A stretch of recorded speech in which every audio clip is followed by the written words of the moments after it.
Astrid would surely kill him. Hiccup would be righteously upset, but to think of a chief's wrath for kidnapping his only son and heir, and then to lose said only son and heir. Johan shivered at the thought.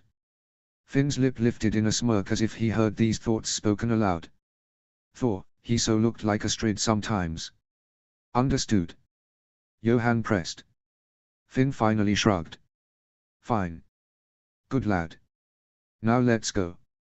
Johan turned on his heel and marched up the docks. Finn walked at his hip, thankful he didn't need to run to keep up. His father was tall, and the rare times Finn had to accompany him, he had to. No, he needed to stop thinking about his parents, especially his father. He didn't want to think about him ever again. To distract himself from thoughts of home and family, Finn looked around. There was something about Rune that seemed off. He couldn't place it, but there was definitely something that seemed strange. People milled about with their sheep and yaks like on Berk. The houses were shaped more square and with less dragon carvings and statuettes. Finn knew Berk was beautiful, but Rune was gorgeous. He could see mountains in the distance with forests before it and lush green fields. In the village there were trees and flowers planted in various places. But no matter how beautiful the landscape was, the people were not. Most people wore grey and brown clothing, and no one seemed to smile here. Rune seemed to clash a bit, like it wanted to be rich, but the people just couldn't keep up with the beautiful scenery. And then it hit him. Children. Each direction Finn searched with wide blue eyes for a child his own age, he saw none. He saw one boy a little older than himself walk hand in hand with his father, but Finn could tell it wasn't a simple walk. The father held his boy's hand tightly in his, and their stride matched in quick, fluid steps to their destination. They didn't look one way or the other as they went, nor did they look back. They kept their eyes on their destination and, as soon as they arrived, slammed the door quickly behind them. Concerned, Finn trotted after Johan. People's eyes fixed on him as he ran, wide and fearful. Johan didn't seem to notice the boys lagging behind as he walked, muttering to himself about finding a terror. An old frail woman grasped Finn's arm and pulled him aside. Finn yelped at the sudden pressure and the wide grey eyes that stared into his own. Hey, let go. Finn tugged, but the elderly woman held fast. Better get yourself inside quick, young man. You know the rules. The woman said through chapped lips. Finn grimaced at the sight of missing teeth and stench of stale breath. He wrenched his arm from her grasp and ran after Johan. Finn turned the corner and halted, dust swirling at his heels. He paused, looking around with wide eyes for a moment. The street branched off into 4 adjacent lanes. He didn't see or hear Johan in any particular street. Which should he choose? Finn began to choose the far left lane when he stopped himself. A large grin began to spread on his face and he laughed. Why did he want to find Johan? He wanted to be alone and free, right? Johan was only obsessed with finding a terrible terror to send a letter to Berk to his parents. Oh, they would surely be coming soon to get him then, to take him back there. To the home that was only a building full of anger and tears and yelling. He couldn't go back to Berk. He couldn't. He would give anything to never go back to Berk again.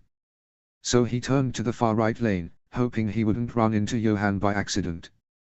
He was small and fast though, he could easily hide from old Johan in a village so big. So the Runian kids didn't run around to play like his friends did. So what? He was just used to things looking so nice all the time. Rune would soon look just as beautiful as Berk, he was sure of it. Finn ran through the streets, looking for anything interesting to explore. The few people he ran into gave him a wary eye. Another man hissed another warning to him as the old lady had. What was everyone's problem? His father had established a night curfew for children for safety reasons, but it wasn't even dark yet. If Rune turned out to be more strict than Berk, then maybe he should try to find a small dinghy and sail to another island. In that case he would need to find himself a map, a compass, a satchel. The young haddock gazed up at the darkening sky, soon realizing he would need to find a good place to sleep as well. The rumbling in his belly reminded him of dinner, and then his parched throat decided it was time to complain. Gee, living on his own was harder than it seemed. And he still only had one shoe. 5 hours later, Finn was nowhere to be found. Even Hiccup was beginning to wonder if something had happened to his son. How could Finn have simply escaped? Had he taken a dragon? Something in the young father's gut told him that his son wasn't dead. But it was still tense. Finn hadn't died, but he still needed saving. Then again, his children always needed saving, Hiccup thought with a scowl. He began to wonder if he would ever be able to breathe freely. One more thing to worry about, and this one would never go away. As he sauntered back to the great hall, slightly breathless and covered in sweat, he caught sight of his wife, looking every bit as tired as he was. She seemed to have calmed down a bit. Good. Astrid, we need to talk, he said, bounding up to her with a blank expression. I don't think so. Astrid snipped. I'm not going to fight. I promise. I just need a few minutes. Hiccup sighed deeply. Please. Snotlout looked between the couple with a critical eye. If I hear shouting, I'm coming in. Hiccup and Astrid nodded and walked to the back of the hall where no one could hear them. Most were still out looking for Finn, so the hall was mostly deserted. What did you want? Astrid asked him, her eyes fixed on a point above his left shoulder instead of his eyes. Same thing as you. Hiccup reached into his pocket and pulled out the papers. He slammed them down in front of his wife. To get out. Astrid looked down at the papers, taking in the black letters spelling out the one word that had been on her mind for weeks, divorce. She took several deep breaths, now clutching the table with both hands. Her heart pounded. Was this what she wanted? What did she want? Why did Hiccup have to spring this on her while she was worried about Finn? Why did he do any of the thoughtless, cruel things he had done? Panting, she slowly licked her lips. Hiccup. What, you want to back out of this now? You want to change your mind now, he responded, his voice wrought with anger but quiet. Don't you think we can work this out, she asked in a small voice, praying that just a tiny piece of her Hiccup would emerge, even for a moment. Hiccup stared at her with a hardened expression. No, I don't. Astrid felt rage flare up once more, but she quashed it. Her eyes prickled with tears, her hands began to shake slightly, so she tightened them against the table. Hiccup, please. What? Please what? What do you want me to do? Hiccup snapped, keeping his voice down so that no one would interrupt them. To be completely honest, I can't do anything but this. Because this, us, isn't working. I want you to come back. Astrid cried as quietly as she could in just as pleading a voice. I want you to stop being this and come back, help me find Finn. Oh, I'll help you find Finn, but I already told you the man you want is dead. So stop asking. Hiccup growled. Astrid took a shaky breath. I love him. I will always love him. But this. No one could love this. You're right. You're absolutely right. Hiccup shoved the papers forward and almost threw a piece of charcoal at her. So what are you waiting for? He phrased it like a question, but he almost sounded commanding. The Hiccup I married is stronger than that.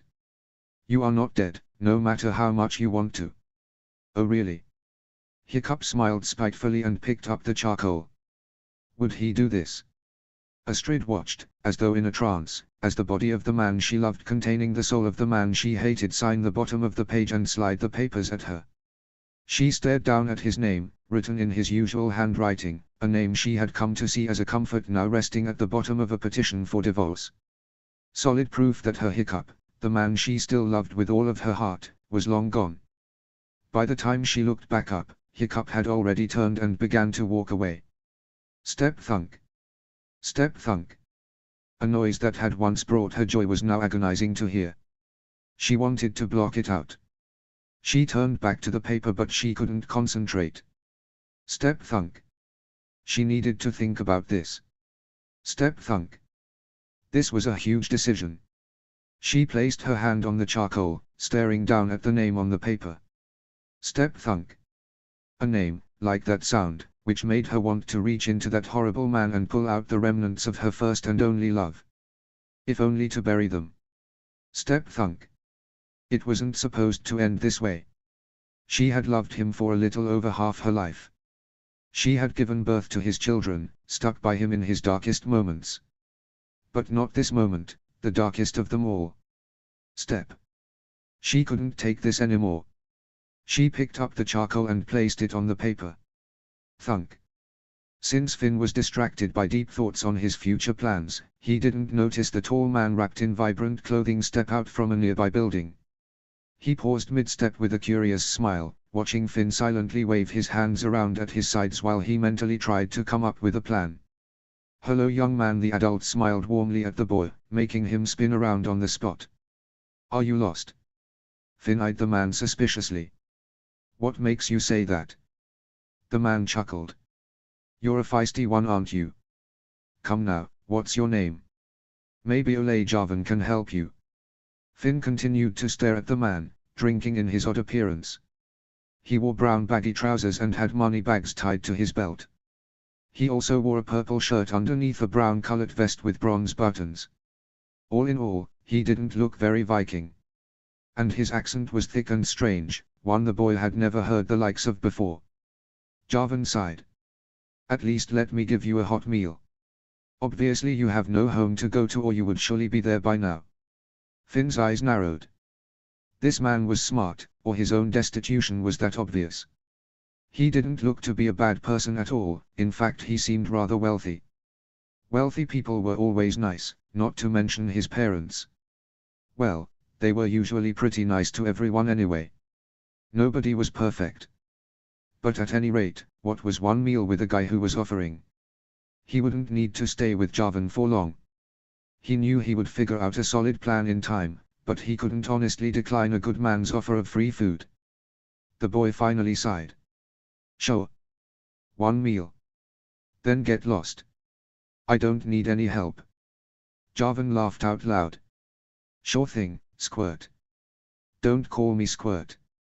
Finn growled as he walked beside the man down the street. His father called him that sometimes, he absolutely despised that nickname now. Jarvan kept on smiling. "Well, I do need to call you something. How about Red?" He gently tousled Finn's hair in return. The boy slapped his hand away. "Finn. My name is Finn." "Finn. Good strong name." Jarvan nodded in appreciation. "So, where are your parents?" Finn scoffed. "I don't need parents. I'm living on my own from now on." The boy noticed a few adults whispering in a doorway, one woman pointing a finger at them in earnest. Her husband grabbed her wrist and pulled it down with a loud hush. Jarvan continued before he could comment on the suspicious behavior. "It's a big world out there. Lots of adventures to be had. I agree that parents only hold you back." "Exactly." Finn nearly shouted. Finally someone who understood. "All they do is fight and argue about the dumbest things. My sister gets all the attention. And my dad's always busy, so he is never home. So when he is, he's a complete grump." Finn continued on his rant for another 5 minutes. He kicked stones with his boot as he spoke, not paying attention to where Jarvan was taking him. Before long he noticed the sound of waves lapping against the docks. His eyes caught sight of a giant vessel docked close by. "Wow!" Finn's eyes widened in amazement. "Is that your ship?" "Burke didn't have any ships that big." Jarvan laughed jovially. Patting his back, he ushered him towards the stairs. "It is, my boy. Inside I have us a hot meal and warm bed for you to stay the night. You'll be on your way in the morning." Finn grinned up at the man, excited that he had met such a wonderful man. Jarvan understood him within just a few minutes and even offered him food and shelter. He didn't plan on staying with him, but maybe he would reconsider. Finn boarded the ship first and stopped on the dock while Jarvan climbed aboard after him. A group of 20 men milled the ship, performing their various duties. But as soon as Finn boarded the ship, each turned to stop and stare at him with evil, toothy grins. Finn took a startled step back. These men didn't look very nice. Not nice at all. His back bumped into Jarvan's stomach. Jarvan wrapped his fingers around his upper arm. "Here we are, my boy. Welcome to the..." Jarvan paused, leaning to the closest shipmate. "Which ship is this?" The mate stopped with slack lips. "You don't know?" Jarvan waved a hand. Whatever. Finn turned to look up at him. Wait. I thought you said this was your ship. Jarvan's amiable smile turned to a malicious grin. No, boy. It's not. Jarvan jerked his chin and Finn was suddenly seized by three men. They smelled of grime and sweat, their hands grabbed his arms and back hard enough to bruise. Let me go. Why are you doing this? Finn screamed through his struggles. Jarvan tilted up his chin with a single finger.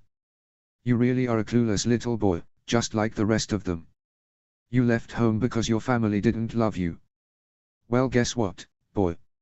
Adventure. It's a myth. The best thing you have coming for you is the clothing on your back. You have nothing now, slave. Finn's eyes widened.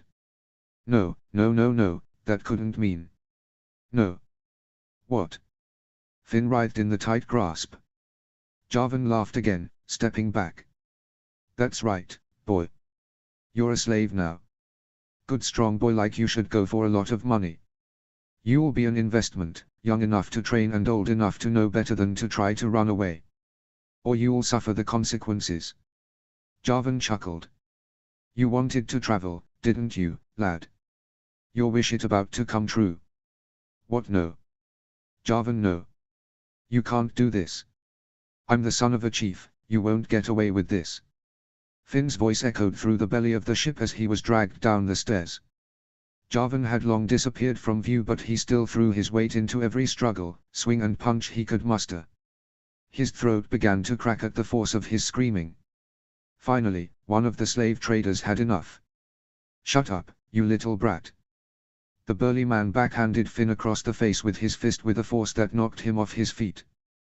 The back of the boy's head slammed into a wooden crate and darkness overtook him. The last thing he heard was the dark chuckles of the slave trade. Chapter 8, Sold. Chapter text. Trader Johan was so eager to get word back to Hiccup and Astrid that he had Finn that he scribbled out the note as he walked and tied it to the first terrible terror he found, after feeding it Berkey and Dragon Nip, of course. He then turned back to speak to his stowaway. Well, my boy, we should get back tea. He found himself talking to no one at all. The young boy had apparently gotten lost in the crowd. His heart thumping, the trader immediately began running into the groups of people, calling Finn's name over and over. But the boy was long gone. He looked back in the direction of the terrible terror he had sent but it was too far away to summon. His only hope was that Hiccup and Astrid would come soon because if they didn't, he shuddered to think of what would happen. He prayed for a speedy flight there, and for mercy on himself. The back of Finn's head ached horribly and for a few seconds, he wished he was still out cold. The darkness was penetrating, even when he opened his eyes. He was dizzy but unsure if it was his perception or if the ship was really rocking and spinning around him. He suspected that it was a bit of both and he was beginning to feel nauseous. The only light he could see was coming through the boards of the ship. Unlike Trader Johan's ship, the light barely went through it so for all the good it did him, he might as well have kept his eyes shut. It was a few seconds before he noticed that he was standing upright even though he had been lying down when he fell unconscious. He tried to move his arm but felt something obstructing the motion. A metallic clink. Gritting his teeth, he tried to free his wrists from his binds but he was no match for the heavy chains. He felt shackles on his feet as well. This was nauseating because every time the ship moved, he was forced to sway with it. He didn't have anything to hold on to so he had no choice but to stand upright. Hello, he rasped, his voice still sore from his screaming however long ago it was. Is someone down here? No response. Was he alone? He couldn't see anyone but then again, it was far too dark to know for sure if he was alone. He trembled in fear but held back his tears. He wasn't going to cry. Please. He whined. I just want to go home. Just keep your mouth shut came a low voice from a point to his right. Who are you? Finn turned to look but he could see nothing but darkness. Better don't know the voice replied. Seeing as we're just gonna be sold. We don't make friends. But I see can't be sold. I have parents. Finn whimpered. The man laughed bitterly. Not anymore, don't. Finn felt a tightening in his chest. He shouldn't have left home. Admittedly, His parents hated each other and his sister was annoying, but at least he had friends. And a bed to sleep in. And food to eat. What's gonna happen to me? Finn asked after a few minutes of deep breaths, trying to hold back his tears. Your work. Do what you're told, the man replied nonchalantly. Sometimes they let you go free. But most of the time they don't. Now stop asking questions and just be quiet. Finn complied, though he had about 1,000,000 questions left. He thought of his parents. Would they be worried? They would be if they knew where he was, that was for certain. But they didn't. That when panic began to set in. No one knew where he was. No one was coming. It was dark. Too dark. A blurred shape blocked the moonlight, pressing a cloth up to the little girl's mouth before she could make a sound. The girl tried to scream but found herself far too groggy to do so. She couldn't move her limbs, so she lay helpless as the shape in the shadows wrapped her in her own blankets and had a large, dark shape lift her with what felt like its teeth. She wanted so desperately to struggle and cry for help, but the whole world was spinning and her arms and legs wouldn't move. Her daddy always came when she needed him, so, as she felt her body rise hundreds of feet over the village, she hoped that maybe he would come anyway. But he didn't. And now she was completely alone in the dark. Alone in the hands of a stranger whose hate for her radiated from above the dragon, at least she thought it was a dragon. She knew no one was going to rescue her. She opened her mouth in a silent scream. Adriana woke up with a squeak. She was soaked in sweat and her heart thudded in her ears. For a split second, she wanted to go get her daddy. And then she remembered she wasn't at home. Her heart thumped harder when the events of the previous night returned to her. She hadn't seen her brother all day, and all anyone would tell her was that he had run away. Her parents hadn't even been able to look her in the eye when they had come to talk to her that evening. They wouldn't give their daughter any details except that her brother was still missing, but hopefully they would find him soon. But Adriana could tell from her mother's tone that hope was running out fast. Her father's lips twitched upward in a tiny smile when he caught sight of her, but she noticed his eyes intentionally averting those of her mother. She didn't know why this was. And, as usual, no one was going to tell her.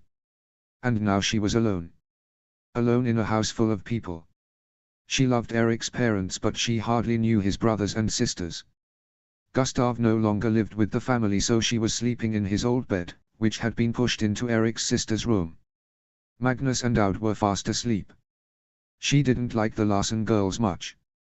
Magnus was over twice her age and spent an awful lot of time mockingly calling her and Eric a romantic couple, and Aud was very popular with the village girls, so Adriana almost never spoke to her. About the only good thing she could say about the two of them was that they didn't snore. But it was pointless trying to go back to sleep now. Adriana sat up and thought about her options for a few minutes. Ordinarily, she would have gotten up to speak to her father. But she couldn't do that now. He was probably still out looking for Finn. Her second choice would have been Eric, but her best friend was still asleep and she didn't want to wake him. So she was faced with a night of lonely contemplation. She got up as quietly as she could, careful to avoid the creaky floorboards.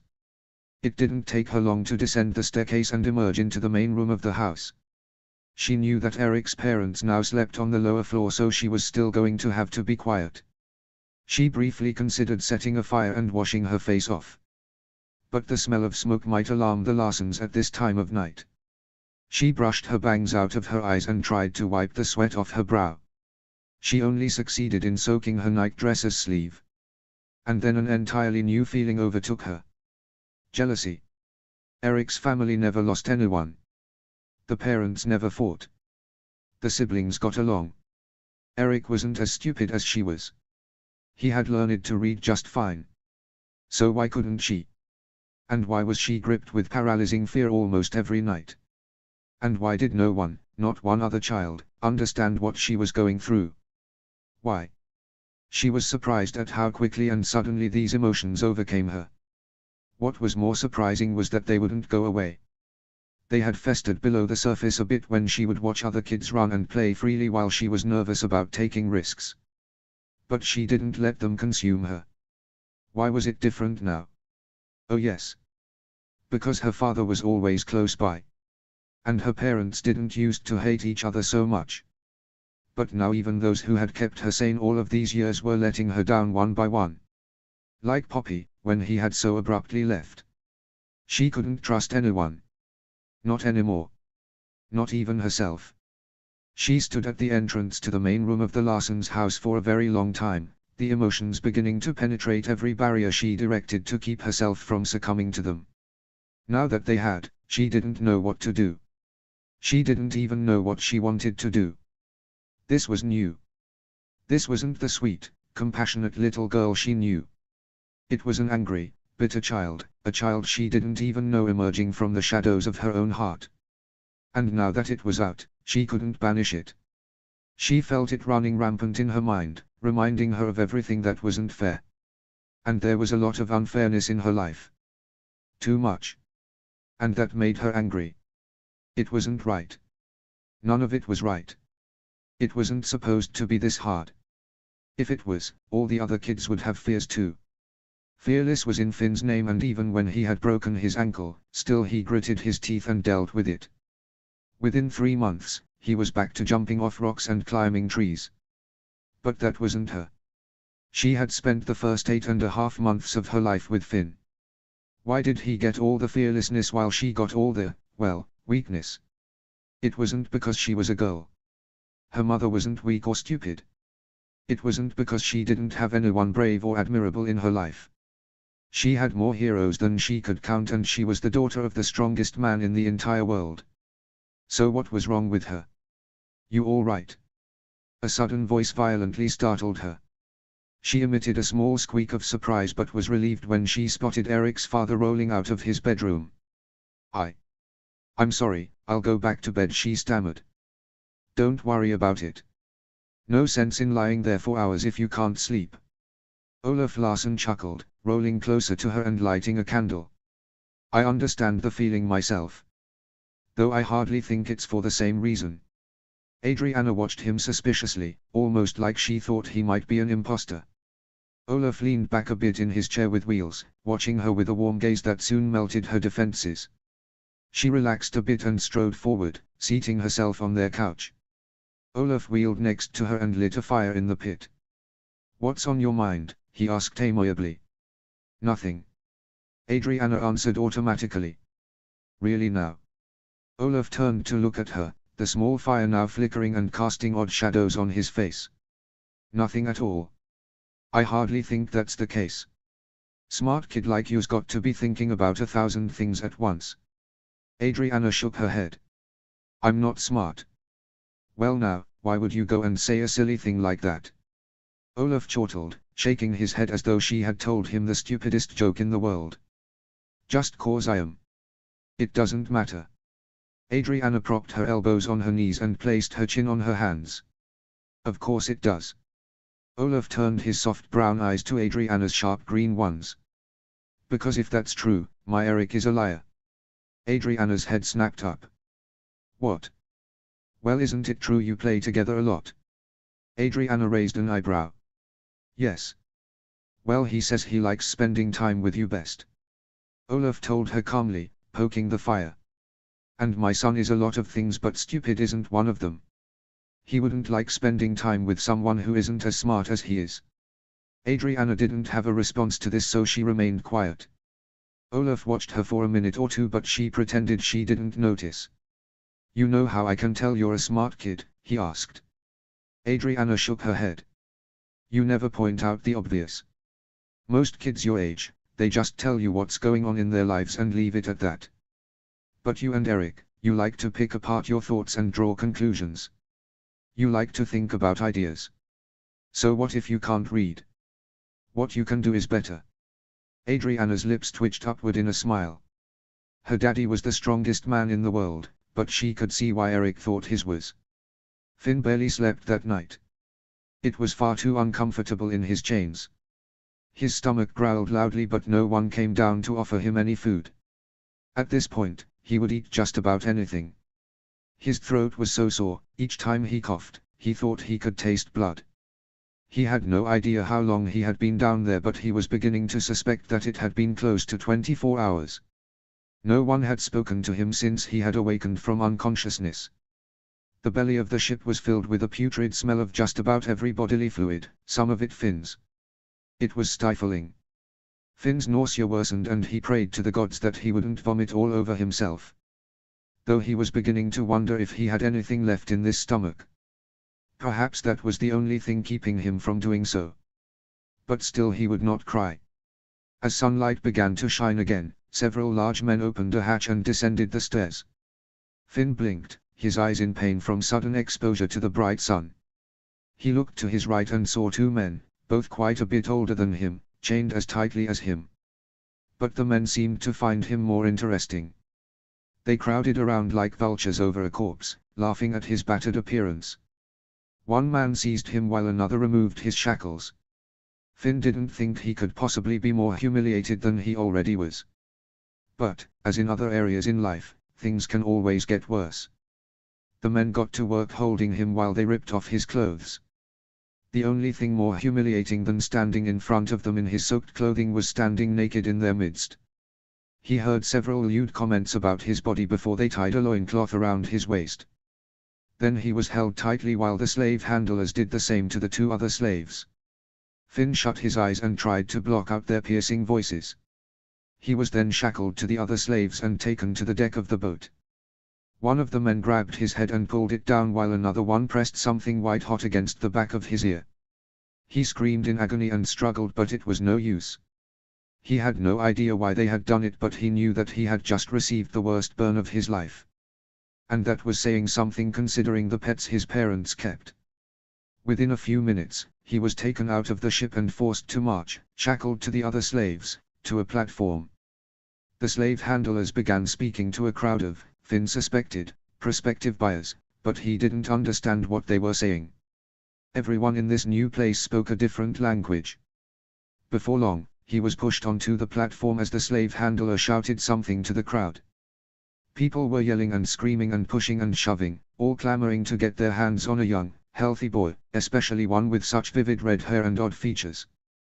But one person, a large, middle-aged man with dark hair and small, cold grey eyes, appeared to have made the best offer. Laughing with glee, the slave handlers removed Finn's shackles and shoved him at the man, who roughly grabbed him by the upper arm while he deposited a large bag of what sounded like coins in one of the slave handlers' hand. Finn dearly wanted to ask what was going on as he was now yanked through the crowd and down a rocky path that cut and bruised his feet with each step. The man held him by the elbow, his other hand gripping a wooden cane which helped him walk. Finn winced when the man's hand made it down to his wrist, which was in agony from the chains it had rubbed against for a full day and night. But he did not cry out. It took a long time for them to reach their destination, a small cottage on the edge of town. An elderly man was on his knees in the front of the house, pulling weeds from a small flower bed. He looked up when Finn and the man arrived. After conversing with the man for a moment, the man who bought him looked at Finn. The boy wanted to shrink back, but he had just enough courage left to stand tall. This was the man he would be forced to serve. Possibly for the rest of his life. He didn't like the look in the man's eyes. There was no mercy, no compassion. Nothing remotely human about him. And that was what frightened Finn the most. Chapter 9, Final Adventure. Chapter Text. The terrible terror arrived early the next morning, startling the exhausted father from his search for his son. Finn had been gone over a day and he was beginning to think that Astrid really would have a reason to kill him. And though he felt a tightness in his chest over the thought that Finn might be dead, he couldn't even bring himself to feel anything except apathy and mild irritation.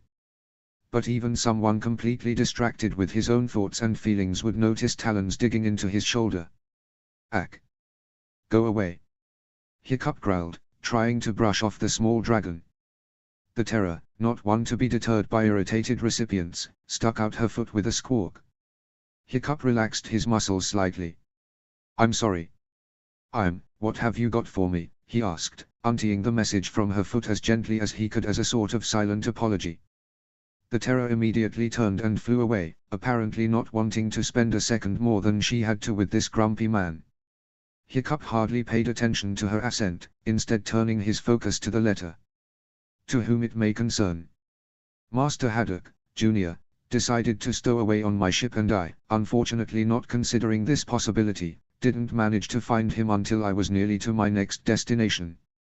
Rest assured that the lad is in perfect health and in my care. Please fly to Rune immediately to fetch him. Sincerely, Trader Johann. Hiccup breathed a sigh of relief. Finn was a day's flight away. And he was certainly going to be punished when he got back. But not right that second. He had to find Astrid. Their differences aside, she needed to know. Perhaps it was residual concern from old Hiccup, but he found it easy to track her down. She was on the other side of the island and glared at the sight of the night fury pelting toward her. Hiccup, I am not in any mood to. Finn's fine. He's with Trader Johann. Hiccup interrupted. He's en Rune right now, we just have to pick him up. Astrid stared at him for a few seconds. We should probably call off the search. You think? Hiccup snapped irritably, not waiting for her to respond before flying in the opposite direction. Hiccup wasn't usually silent in council meetings. Either he led them or was vocal in decision-making. But this one was different. He didn't feel like speaking unless he had something to say, which, of course, did not go unnoticed by the people who had known him the longest. Snotlout cast glances at him, hoping that his words had at least put a dent in his hardened outer shell. His words had apparently bounced off because the chief looked as sullen as ever. Hiccup was quite preoccupied with the fire in the corner of the room, which he was staring at with rapt attention. Once everyone was seated, Horst strode to the front and faced the council members. Hiccup barely blinked. He seemed to have forgotten anyone else was there at all. We don't have a whole lot of time, so I'm going to cut to the chase, he began, giving both Hiccup and Astrid stern glances. You are a disgrace as leaders, both of you. You humiliate yourselves, your children, and your tribe. Your ancestors would be rolling in their graves at how low you both stoop at everyone's expense, including your own. Astrid gritted her teeth, but Hiccup acted as if he couldn't hear a word Horst was saying. With this in mind, as your leadership council, we have come to the conclusion that, upon your divorce, the village of Burke and Hooligan tribe will no longer recognize the Haddock clan as our leadership, Hiccup will no longer be recognized as our chief, and we will elect a new chief and tribal clan to lead us. Astrid stiffened. You can do that. Yes, they can. Hiccup bit out before Horst could resume speaking. Astrid turned back to Horst. We are removed as leaders only if we divorce. Unless something happens between you two while still in marriage, yes. In the end, we are watching. We won't let our village crumble from top to bottom because you both lose control. You can't control people if you can't even control yourselves. Astrid smirked at Hiccup, causing Horst to bristle with sudden rage. I'm speaking to both of you, he shouted, making everyone in the room, even Hiccup, jump. You are every much a leader as he is. Wipe that infernal smirk off your face and stop acting as if you are better off than he is. At least he takes his criticism. All I get from you is eye rolls and huffs, and then stewing in satisfaction when he's ridiculed. You are in hot water just as much as your husband, so I'd highly suggest you take yourself down a peg, Astrid. Astrid, as well as several other council members, stared at Horst with their mouths hanging slightly open. Horst wasn't the sort of man who lost control very often, in fact he was quite soft-spoken, but when he did, he seemed to change entirely. The fire in his eyes made everyone blanch slightly and some scooted away a little bit. Astrid, however, remained where she was. She wanted to argue, but something in her gut told her that he was probably right. Perhaps she could take herself down a peg. If Hiccup would stop patronizing her. And she didn't see that happening anytime soon. While she stewed in her own internal rage, she arranged her face in a more neutral expression, trying to convey false shame. Horst watched Astrid for a moment during the deafening silence. Anyone who didn't know her well at all would assume, judging by the expression plastered to her face, that she was apologetic. But Horst knew from the fiery look in her eyes that her attitude hadn't changed a bit. He took a deep breath and continued. Also, for the safety of your children upon your divorce, Finn and Adriana will be removed and given to proper guardians. Hiccup's head snapped up. Astrid choked on thin air for a moment. What? Wait a minute. Hiccup held up a slightly trembling hand. You can't do that. We can and we will, hiccup. Snotlout added, his stony gaze turned to his chief. If we can't trust you two to even talk to each other in a civilized manner, why in the world would we allow you to keep damaging your children by forcing them to put up with your selfishness even a moment longer? Hiccup swallowed hard and shook his head. You can't take them. They're the only people keeping me sane. Astrid huffed a bit. You mean Adriana is the only one keeping you sane? I love my son. How dare you even imply that I don't? Hiccup snarled. You know why I need them to keep me from losing my mind, why I'm going insane in the first place. It's because of you. Astrid jumped to her feet and stomped over to her husband, her face red with rage. And this is why they are taking them away from us. Snotlout put out a hand, stepping next to Horst. Now wait. Astrid continued as if she hadn't heard him. No one trusts us to take care of our own children because of all your bull-headed nonsense these past few years. Over a little incident that you couldn't just get over. Enough. Horst bellowed, silencing the whole once more. By this point, Astrid was nearly nose to nose with Hiccup, who was trembling with anger. For a moment, they stared at each other, their eyes flashing. Then Astrid stepped back and faced Horst. You bring this all on yourselves. That is why Hiccup will go to get Finn from Rune. Astrid, you will stay here with Adriana and try to mend your broken relationship. If you can't fix it by the time Hiccup and Finn return, you are finished. Astrid was breathless for a moment. Horst. No. We've seen enough. Hiccup will leave as soon as possible and you are going to get your daughter, bring her back here. We all need a talk. Horst continued in a much quieter voice. Dismissed, he waved a hand and everyone quickly stood and nearly stampeded out of the hall to escape the tension, even for only a few minutes. Fishlegs, however, remained. He looked at Horst resolutely. I'd like permission to go with Hiccup to retrieve Finn. Hiccup shut his eyes and rubbed his forehead. I don't need any help. Fishlegs turned to Hiccup. I don't care. You need someone to go with you. It might as well be me. Before Hiccup could protest, Horst nodded. It is agreed then. Both of you prepare to leave as soon as possible. Astrid, bring your daughter here in 20 minutes. Hiccup glared at Fishlegs but allowed him to walk alongside him as they exited the hall. Astrid took several deep breaths before walking out after them. Adriana liked escaping from her day-to-day life as frequently as she could. This was hampered in part because of her father's need for her company. The other children didn't like waiting for her to be available to join them in play. But Erik Larsen wasn't just any other child. A shy boy exactly 1.5 years her senior, Erik was the kind of child who simply enjoyed doing nothing. Like Adriana, he didn't have much patience for the other children, who liked much rougher play than either of them. Erik had aspirations to work with leather when he grew up because he was good with his hands and liked the smell and the feel of it. Adriana didn't know what she wanted to do as a grown-up. Some days she wanted to tell stories. Others she wanted to work at the academy. And still others, she wanted to work with babies because she loved making them smile. In the end, she was completely undecided. She and Erik would discuss it at length but neither would have a sufficient answer and both would eventually become distracted by their own imaginations. That was the way it was between the two of them. Imagination ruled their time together rather than the silly games the other kids liked to play like hide and go kill. Adriana always thought that, though she really didn't have much playtime thanks to her reservations and their conflicting schedules, she was lucky to have made one very good friend as opposed to a bunch of friends who really didn't understand her at all. It was for this reason that she was rather frustrated when her mother cut her playtime short by coming to fetch her looking every bit as grouchy as she had the day she had slapped her. Adriana's heart plummeted. Anna, we have to go. Astrid snipped. Get your things and come with me. Why? Adriana asked, only partially out of stubbornness. Because I just told you, no. Okay. I'm sorry, I'm not trying to snap, the council wants to talk to us.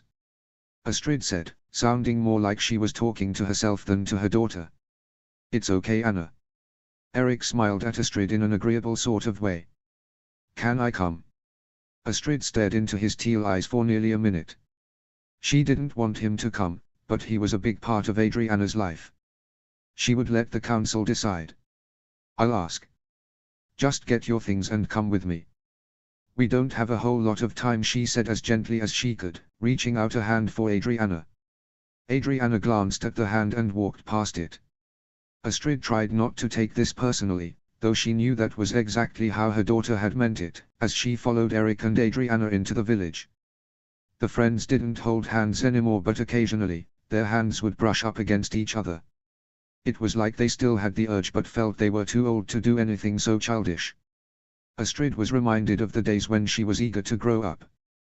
But now that she had grown up, she wished she had made more of the time she had as a child. The trio arrived at the Great Hall after a few minutes. The council members, minus Hiccup and Fishlegs, were waiting for them to arrive. Horst gave permission for Eric to join the meeting, explaining that he might prove to be useful in this situation. Or, at the very least, be of some comfort to Adriana in the midst of all the adults. When they had taken their seats, Horst spoke up. Hopefully this will be brief, he said in a voice loud enough to reach the back of the room but not so loud that it was intimidating. Your recent behavior has proven to be problematic and we would like to intervene now before it gets out of hand. Adriana raised her eyebrows the tiniest bit. She glanced at Eric, who shrugged. Until further notice, Adriana will be placed with the Larsens and all contact between her and Astrid will be closely monitored so that no more incidents occur. Horst continued. You can't do that, she's my kid. Astrid shouted, not bothering to keep her voice down. Whatever problems we're having, we can work them out on our own. As you and Hiccup are so expertly demonstrating. Horst said vitriolically before turning to face the rest of the council. Her reading lessons will be conducted by Gobber from this point forward, however Astrid is permitted to sit in on them if she wants. Gobber, teach my daughter to read. Astrid turned to look at Gobber, who was giving her a rather firm gaze. I helped Hiccup with his reading lessons. And I want to help, if that's all right with you, Anna. Gobber turned to look at the girl, who bit her lip. Okay, she said timidly. Now hang on a second, you said that if Anna and I don't improve our relationship, you were going to. I am well aware of my previous statement. Horst swiftly cut through Astrid's words, his eyes flitting to Adriana and back. He paused for a moment, his brow furrowed. Then he took a deep breath and turned to face Astrid. Astrid, do you love your daughter? What kind of question? Do you love your daughter? Horst repeated firmly. Astrid turned to look at Adriana, whose wide green eyes were fixed on her. She looked nervous about what she was about to hear. Astrid felt a twinge of guilt. Did Adriana really think her own mother didn't love her? Yes, of course I do, the mother said softly, meeting her daughter's gaze and hoping that she sounded as genuine as she felt. Adriana. Horst turned to the girl, who was still looking at Astrid. Do you love your mother? Mother and daughter stared at each other for several seconds. Yes. Adriana replied. A small smile brightened Horst's features.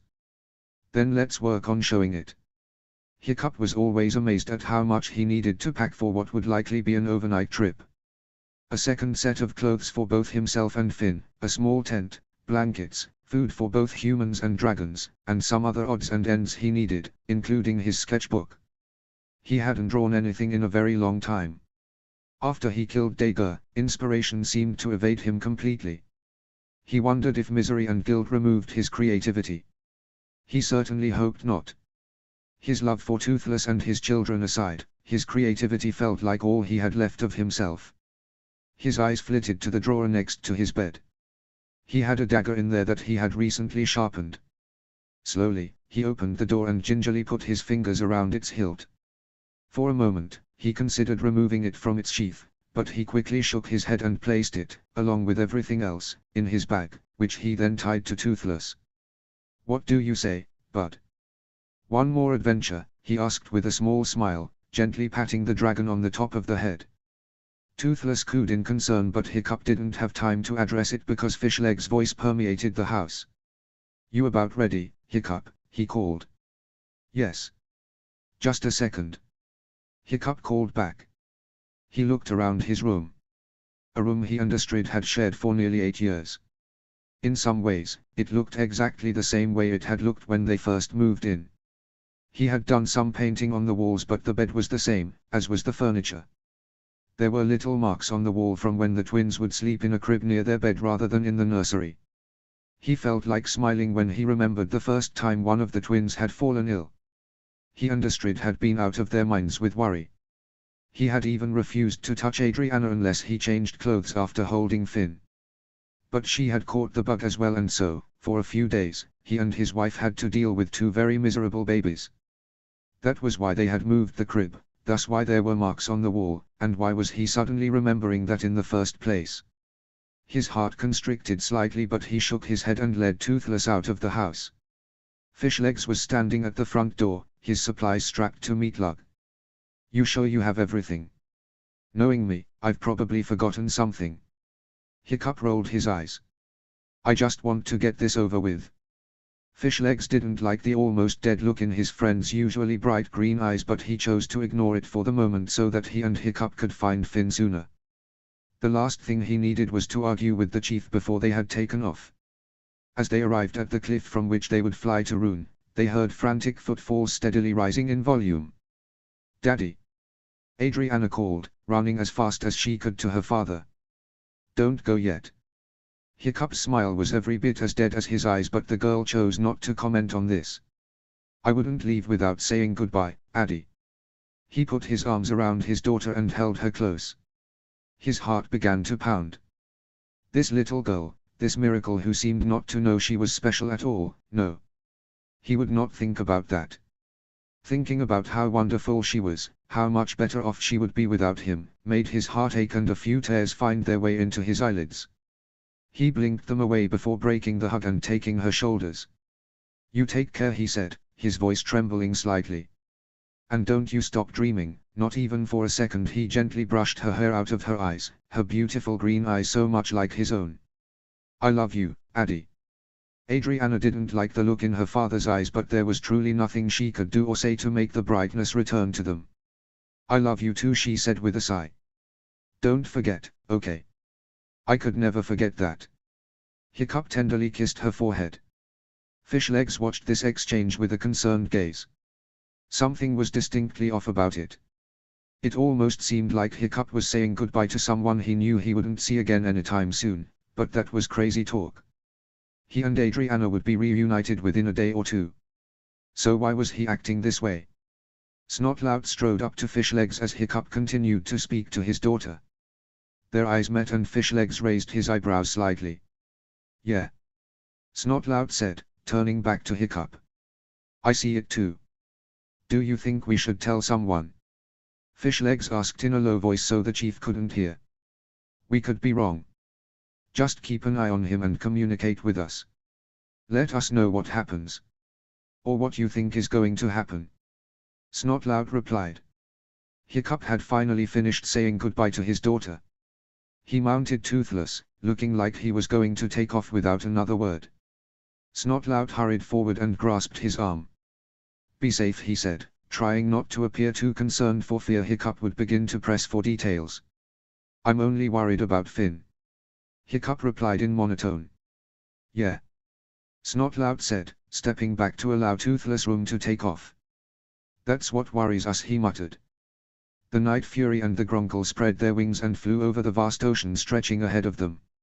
Fishlegs glanced at Hiccup and was slightly alarmed to see him breathing heavily, casting quick glances back to Burke. His hands were tight against Toothless' reins, his arms shaking the tiniest bit. He looked like he desperately wanted to turn back.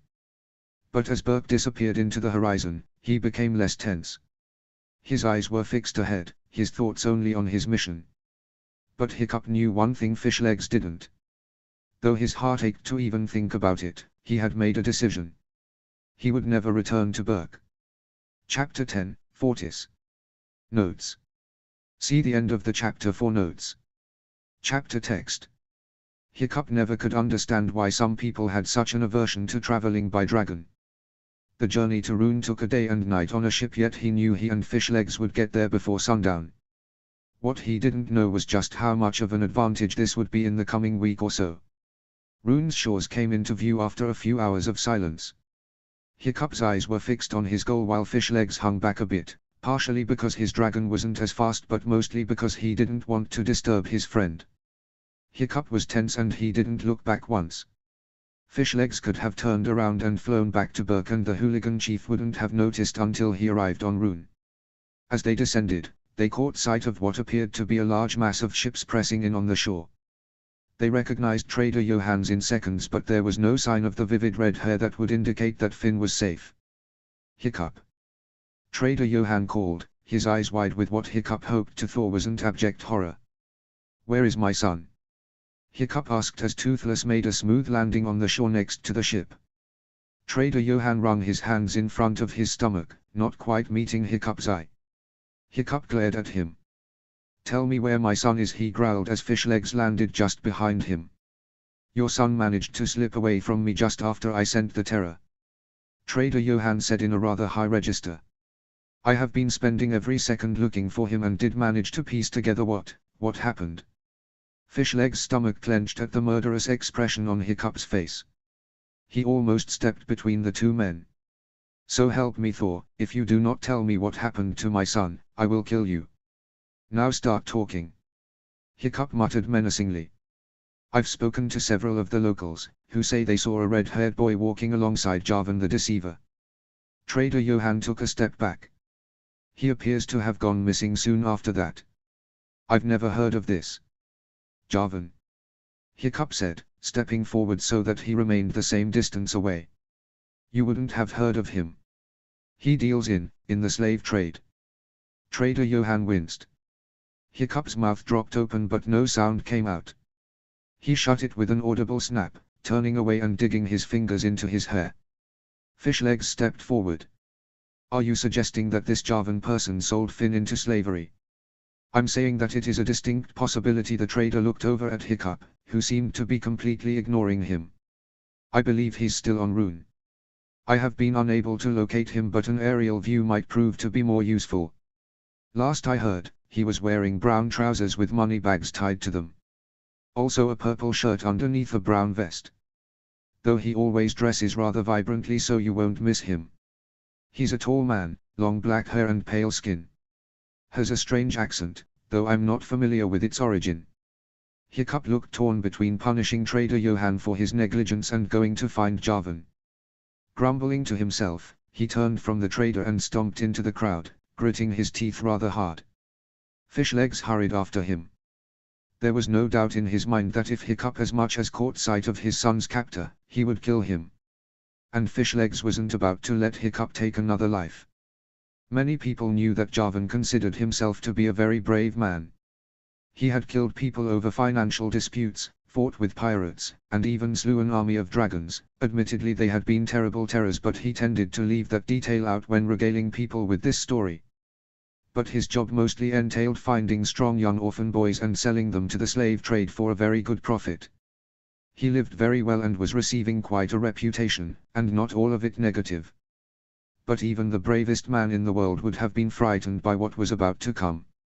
Hiccup stomped through the village, his jaw clenched and his fists at his sides. Toothless followed, cooing in concern. It was all Fishlegs could do to keep up and even so, they lost the pair several times before they came across an oddly dressed man fitting the description given to them by Trader Johan. The man had his back to Hiccup, talking to what appeared to be another young boy oblivious to his fate. Hiccup grabbed the collar of his shirt and slammed him against the wall of a nearby house. "Zebak!" Javan sputtered. "You're alive." It was this bizarre reaction that prevented Hiccup from throttling the man on the spot. They stared at each other for a few seconds, both completely silent. You're not Zebak, then who?" The spell was broken. Hiccup leaned in, still gritting his teeth. "You sold my son." "I did no such thing." Javan whimpered in a high, frightened voice. "The boys I sell are orphaned. Funny, a lot of people seem to think they saw you with him just before he went missing." Hiccup leaned in so that his nose almost touched Javan's. "Maybe you remember him. Red hair, blue eyes, lots of freckles, goes by the name of Fearless Finn Haddock." The man paled. "Yes, I can tell you're making the connection. You're not the only one with a reputation around here." "Hiccup, don't kill him." Fishlegs pleaded. Hiccup. As in chief of the hooligans. Jarvan stammered. Oh, believe me, I never. I mean, if I had known. Now you listen to me, you disgusting piece of scum. Hiccup hissed. You have 5 seconds to tell me where you sent my son before I kill you. It occurred to Jarvan, as he stared into the cold eyes of the man who had killed Dagur the Deranged and who had an army of dragons at his disposal, that perhaps he ought to have asked for the boy's full name before immediately sending him off on the closest slave ship. I don't know the full name of the ship, he whimpered. But they said it was the bloody something. I don't know where it goes. If I find out you lied, I will spend my life tracking you down so I can kill you. Do you understand? Hiccup snarled. Yes. I swear to you on my father's grave that I speak the truth. Jarvan cried, shaking with fear. Now let me go. Hiccup stared into the man's face, hatred etched into his features. For a moment, he wanted to grab the dagger from his satchel and stab the man, watch the life drain from his terrified eyes. It wasn't like he hadn't killed before, but added guilt would make everything so much worse. He opened his hand and allowed Jarvan to drop to the ground. As the man scampered away, an idea popped into his head. Jarvan, he shouted. Jarvan turned his head just in time to see the fist coming directly at his face a split second before he was propelled backward. There was a sickening crack and blood poured from his nose. Hiccup shook his hand off and turned to fish legs, acting as if nothing out of the ordinary had happened. I suppose we'll just have to continue to question people, he said in an unnervingly calm voice before turning and walking back into the crowd. White pain flashed across Finn's face as his master slapped him. He squeezed his eyes shut against the pain but managed to face his master and stand tall with his hands at his sides, as he was taught. He had soon learned that his master's name was Ratri, and he was a very cruel, devious man with such a cold eye for detail that honestly made Finn wonder how he didn't clean the house himself. If the ugly man wasn't satisfied with the boy's hard work with raw fingers and chipped fingernails, why didn't he just do the stinking work himself? But of course, Finn made no sound. He had learned early on never to talk back to his master. It would only get him beaten worse than he already was. Instead, he had been firmly instructed, and had watched Benen, the elderly slave, demonstrate time and time again, to bow low to the waist whenever he needed to speak to his master. Ratri would always speak first, even if Finn came to him with an inquiry. The boy could only respond with yes sir and no sir when not directly asking a question himself, but even then he had to begin or end each sentence with the phrase. It was daunting, but he soon grew into the habit. The previous day he'd been slapped and kicked until there were bruises. But still, he wouldn't cry. He would face his new life with an air of dignity, as taught by his father. He would no longer become the chief of the hooligans one day due to his recklessness and consequential dilemma, but he wouldn't go down acting like the poor invalid that he now was. Look at this. Ratri hollered, his hands waving at the floor. Finn had been scrubbing for hours, yet the grime refused to lift. It was like the house hadn't been clean in centuries. His hands, knees and neck ached from the painful crouched position, but any sound of complaint would only earn him more torture. You could not clean this properly if I gave you a wash tub of the finest soap made in Rome. I've been trying real hard, sir, honest. Finn flinched when the man swung for another slap, but he quickly dodged into a very low blow. Ratri hissed in anger and struck the boy in the legs with his cane. Finn fell to his knees and instantly covered his head with his arms. Ratri raised his cane over his head and brought it down over and over. I will teach you, to never dodge my blows, again. Finn clutches his red hair and gritted his teeth, his body shuddering at each hard smack of the cane against his back. Finally, Ratri stopped and kicked the boy onto his back so he could see the boy's face. Finn yelped, but made no other sound. You will clean this floor spotless or heaven above help you if 'tis not done before I am back. Ratri whacked the boy's leg with his cane for good measure before clicking toward the door. Stultus pure parvulus. Finn jerked when the door slammed and he waited until the sound of Ratri's cane and footsteps faded away before he gingerly sat up. He scowled at his scabbed feet for a moment. Stultus pure parvulus. Stupid little boy. It hadn't taken long for him to figure out some phrases the man muttered in his native tongue. Other phrases included tu primus spercorum, which he assumed meant you filthy little brat, and Phoedes, Nequam and Irritar were common terms Ratri used to refer to him. These words meant disgusting, worthless, useless. Finn's personal favorite that he had figured out happened to be non to be ego pro nihilo pecunum, which meant you are not worth the money I paid for you. It was almost comical how Finn didn't even realize he had a knack for languages. He had picked up the meanings of these phrases just within the first day. When he was finally alone on his mat in the middle of the night, when he didn't fall into immediate slumber due to exhaustion, he'd found himself whispering Latin phrases to himself, trying to figure out what phrases meant and how to speak them. He wouldn't dare speak in Latin to anyone though, he'd surely be disciplined. But if he were home, he would speak Latin to his family. His father would surely be impressed, his mother would nod in approval and lovingly press him to keep working hard, his little sister would listen to his incoherent babble with an open mouth and enthralled expression. His friends would probably pester him non-stop to speak like some crazy person in a cool, awesome way. But he wasn't home. Home was just a memory now. He would never see his family again. How would he? They didn't even know he left until hours later. There was no possible way they could ever find him. Not out here on another island where slavery ran rampant and abuse was encouraged. A bubble of a laugh blew past Finn's lips for a moment. It was funny how much a person could take the most precious things for granted until they were long gone, like his parents, his little sister, Toothless and Stormfly, Gobber, Burke, freedom.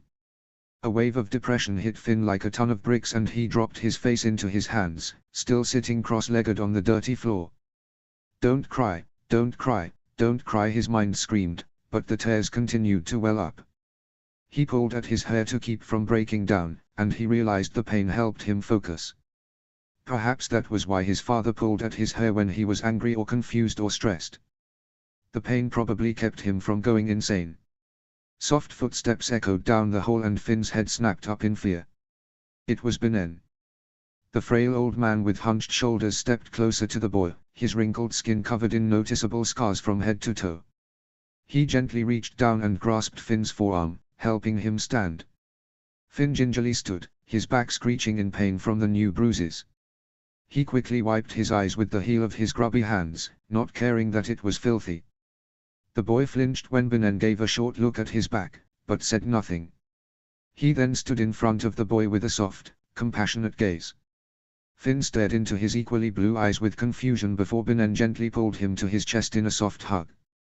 Finn tensed in shock but realized the elderly slave meant him no harm. He found himself clinging to the old man and again forcing his eyes not to water. He would not cry. Binnen released him from the hug and lightly grasped his shoulders. He pointed to Finn's chest with a single finger and smiled. Fortis, he murmured in the quietest, raspiest of voices before turning and retreating back down the hall. Finn stared at the man's hunched back in disbelief. He wanted to follow the kind man, to just live and breathe in his compassion as it was the first piece of kindness he had received since Javan betrayed him. Of course that wasn't real kindness. But it certainly felt that way at the time. The point being, he didn't know when he had received kindness last. And he sorely missed it. But the floor would not clean itself and there was no telling when Ratri would return. He certainly didn't want to see any more of his own blood than he already had, thankfully in short amounts so far. He grabbed his water bucket and brush and hurried outside as fast as he could to get more water, Binnen's single word echoing in his mind. Fortis. Strong. Toothless had fought with his rider on many occasions and had destroyed more enemy ships than he could count. But watching men, women, and children leaping out of a burning ship wasn't what he had expected to see when he followed his order. Now I'm going to ask you one more time. Hiccup said, a dagger outstretched and his hand clasping a man's collar. Where does that ship go? The man trembled, his life flashing before his eyes. I only know the first stop, he said in a high register. Well, speak up then. Hiccup growled, pressing the dagger down harder on the man's windpipe. Mayro. It goes to Mayro. Hiccup made an impatient huffing noise so the man continued. It's a Roman territory south of here. Just keep sailing and you'll find it. Day and night's journey. Please don't kill me. Waste my time killing you. Hiccup let the man go, watching him collapse in a heap at his feet. I only kill real men, he kicked the man. Now go before I change my mind. The man made a whimpering noise and nodded his head profusely, standing up and running as fast as he could in the opposite direction. This place is despicable, Hiccup said through his teeth, turning back to Fishlegs, who had been watching the scene with wide eyes. I have half a mind to bring the entire hooligan army back here and have it destroyed. Hiccup, maybe you should calm down. Fishlegs muttered nervously. We know where he is now. Oh yes, knowing where he is, well that's exactly like being there, isn't it? Hiccup shouted, not at all caring who overheard. I will find the men who sold my son and I will make them pay. Listen, it's getting dark. We're going to need to set up camp before we make the flight. Fishlegs said in a far too casual voice. Finn is strong. Odds are he's still there. And you can't get him if you haven't gotten any sleep. Hiccup knew that Fishlegs' logic was sound, but the sinking feeling in the pit of his stomach made it rather difficult to concentrate. Another night of reliving the worst moment of his life. And then going to take his son from the kind of sadistic person who would buy a human being. Into the woods. Hiccup said after a moment's hesitation. I don't want to look at anyone here. It's probably better for everyone if I avoid the temptation to slaughter anyone who may have seen my son being taken without doing anything to stop it. Yes. Fishlegs said, following his companion into the woods. That's probably wise. As the men hiked through the forest without another word, Fishlegs couldn't help feeling like he was traveling with a stranger. He and Hiccup had known each other their entire lives, yet Hiccup had never struck him as the kind of person who would resort to threats to get what he wanted. He seemed even less likely to become that man after he tamed dragons, married Astrid, and raised 2 children. Fishlegs sighed deeply. Perhaps Hiccup had been right. Perhaps the Hiccup who had done all those great things truly was dead. Notes. Benen is the best. Chapter 11, A Shot in the Right Direction. Chapter text. True to form, Adriana was not an early riser. And after a mercifully dreamless sleep, she found herself alone in the Larson girls' room with the sun shining through the windows. Rubbing her eyes and yawning widely, she rose from the bed and quietly put on a clean skirt and a shirt that smelled clean enough. She smoothed out her hair and shuffled out the door to the hustle and bustle of the village square. She wasn't used to being this close to so many people just after waking up. More often than not, she spent her first hour awake alone on the front porch. She liked these moments of solitude. But she supposed she was going to have to do without one this morning. The good thing about emerging from a house located close to the village square was that it was a very short walk to the forge. Several passers-by gave her an odd look as she strolled through the crowd, but she paid them no heed. Gobber was pounding away at some kind of weapon. Adriana still didn't know the names of all of them. He looked up and his eyes widened. Good gods, Anna, your hair, he exclaimed, not bothering to keep his voice down. Adriana reached up and tried to smooth her messy hair down once more. What's wrong with my hair? You look like a mace head. Now where is my hairbrush? Gobber asked, more to himself than to his almost grandness. Adriana furrowed her brow in confusion. Why do you need a hairbrush? You don't have any hair. But you do. Gobber replied, finally extracting what looked like a very old hairbrush from a nearby drawer. You wouldn't understand unless you go bald. And I hope, for your sake, it never happens to you. It won't. Girls don't go bald.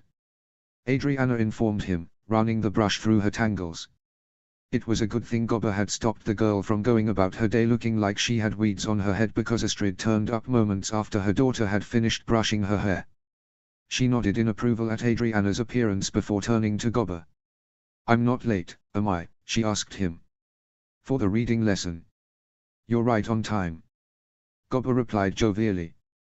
I was just about to get started. Astrid's eyes scanned the room. I don't see any word lists. Word lists? Bah, those are a waste of time. Gobber waved his hand dismissively. You want your daughter to read, you teach her the way she'll learn. Adriana didn't appreciate being spoken about like she wasn't standing 2 feet away from the grown-ups, but she was beginning to enjoy the conversation. She took a step back and sat down on a nearby stool. I taught her the way my mother taught me and it worked just fine on Finn. Astrid replied, her voice sounding almost threatening. Well, and I don't mean to insult your intelligence by saying so, but Anna and Finn aren't really the same person, now are they? Gobber smiled at the irritated look on Astrid's face. I take it by your silence you agree. And you and Anna aren't the same person either. Where are you going with this?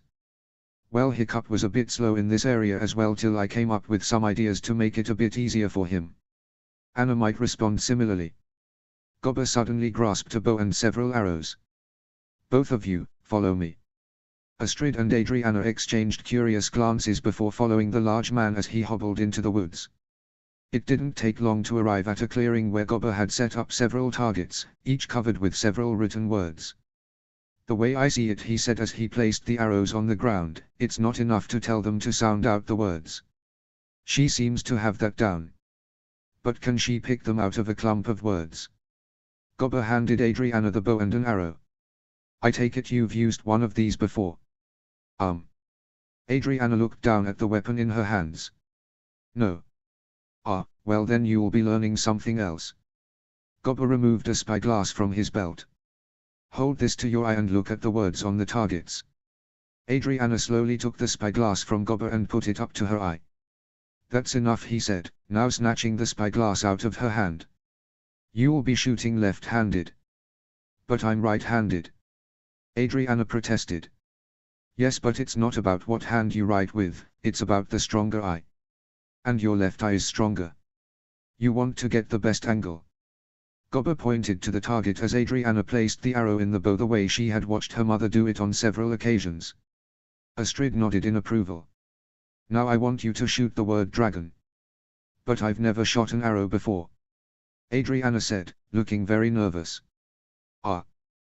Well, your mother has. Why don't you come up and show her, Astrid? Gobber beckoned for the girl's mother, looking quite confident.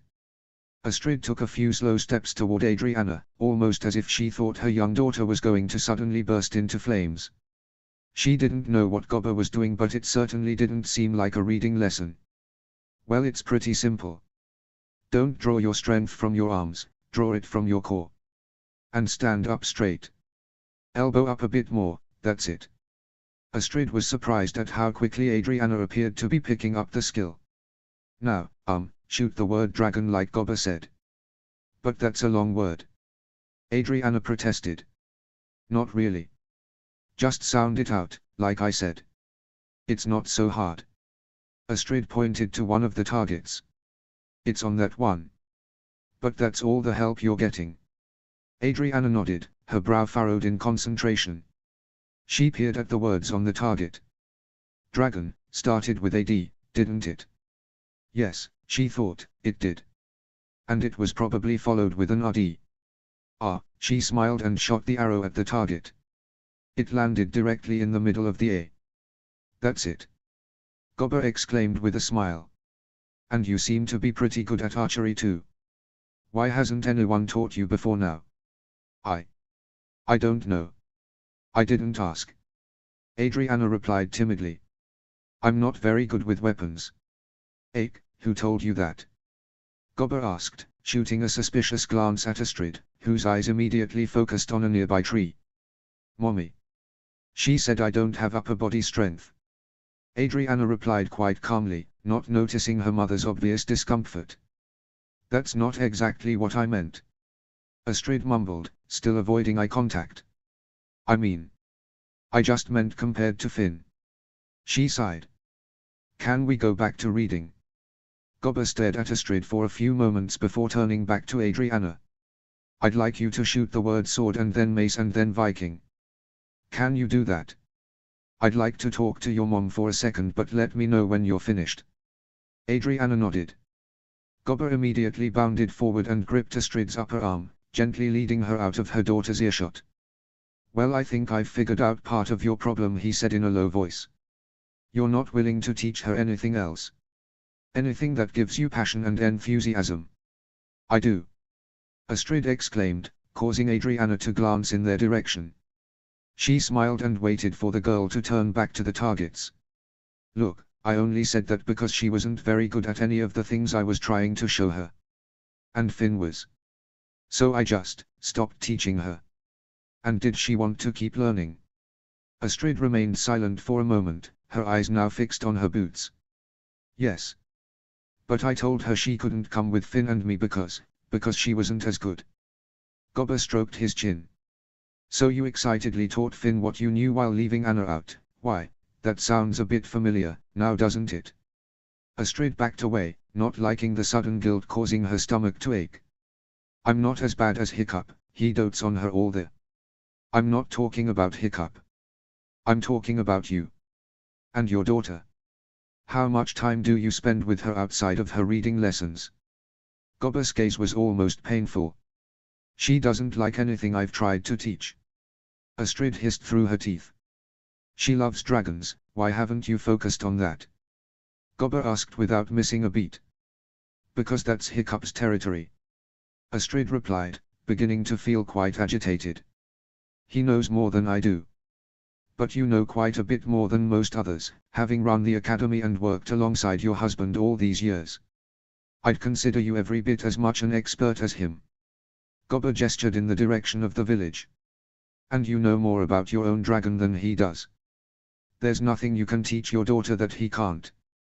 Gobber glanced at Adriana, who had successfully hit all 3 targets and was walking toward them.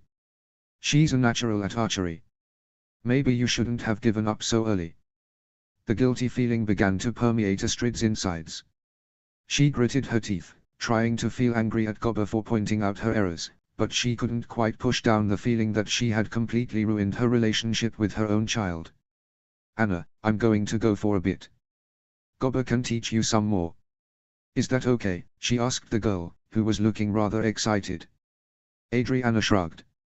Fine, she said, now tugging at Gobber's hook so that he would come over and check her progress.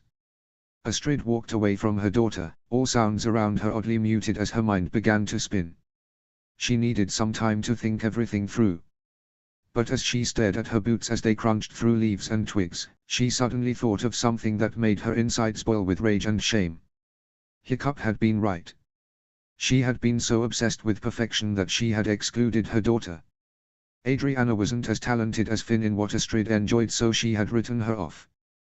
The only moments she ever spent with her little girl were ones they both hated.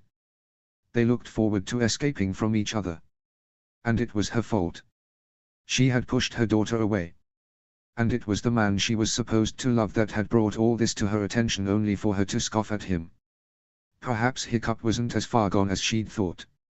And, she realized with an even more painful twinge of guilt, maybe she was partially responsible for creating the monster he had become. On any normal given day, Finn liked to play in the mud. He had adored the squishy texture of filthy grime rubbing between his fingers. He had especially loved to run in the mud with Toothless as a little boy. The dragon would run at top speeds and slide on his haunches until a tidal wave of mud overcame him. That was probably his favorite moment with his father's dragon that he could remember, although his parents were very upset with the duo on that occasion. Now, however, he decided that he hated mud. His bare feet already bore the blisters and cuts of long days of hard work and no proper clothing on them whatsoever. But the mud only scraped into each blister and dug into every small cut he had. He hoped he would be able to find water sometime that evening to clean the wounds. He would hate to have his feet amputated for such tiny injuries that ended up turning into a gangrene infection. Wicker basked in the crook of his elbow and a small wooden box at his hip. He hurried along the worn path toward the market. His instructions were simple: buy bread, wine, cheese and fish. Then from the carpenter, trade the freshly picked berries inside the box for a new hammer and a box of nails. Rattray had harshly informed him that the leak in the roof was distinctly the new slave's fault, so he would be fixing it. Finn sauntered through the market, looking for his listed items. Bread, wine, cheese, fish. Bread, wine, cheese, fish. The redhead found the cheese first, and decided on the stinkiest cheese he could find. The crotchety old man hadn't specified what kind of cheese to buy, so he would just have to cope. More than likely he'd just beat the boy for his audacity. Granted, Finn was feeling a bit rebellious, but he wasn't about to push the man's cane too far. At all, actually. He could still feel the lacerations on his back. The one on the back of his neck seared every time he moved, as if to remind him of its presence.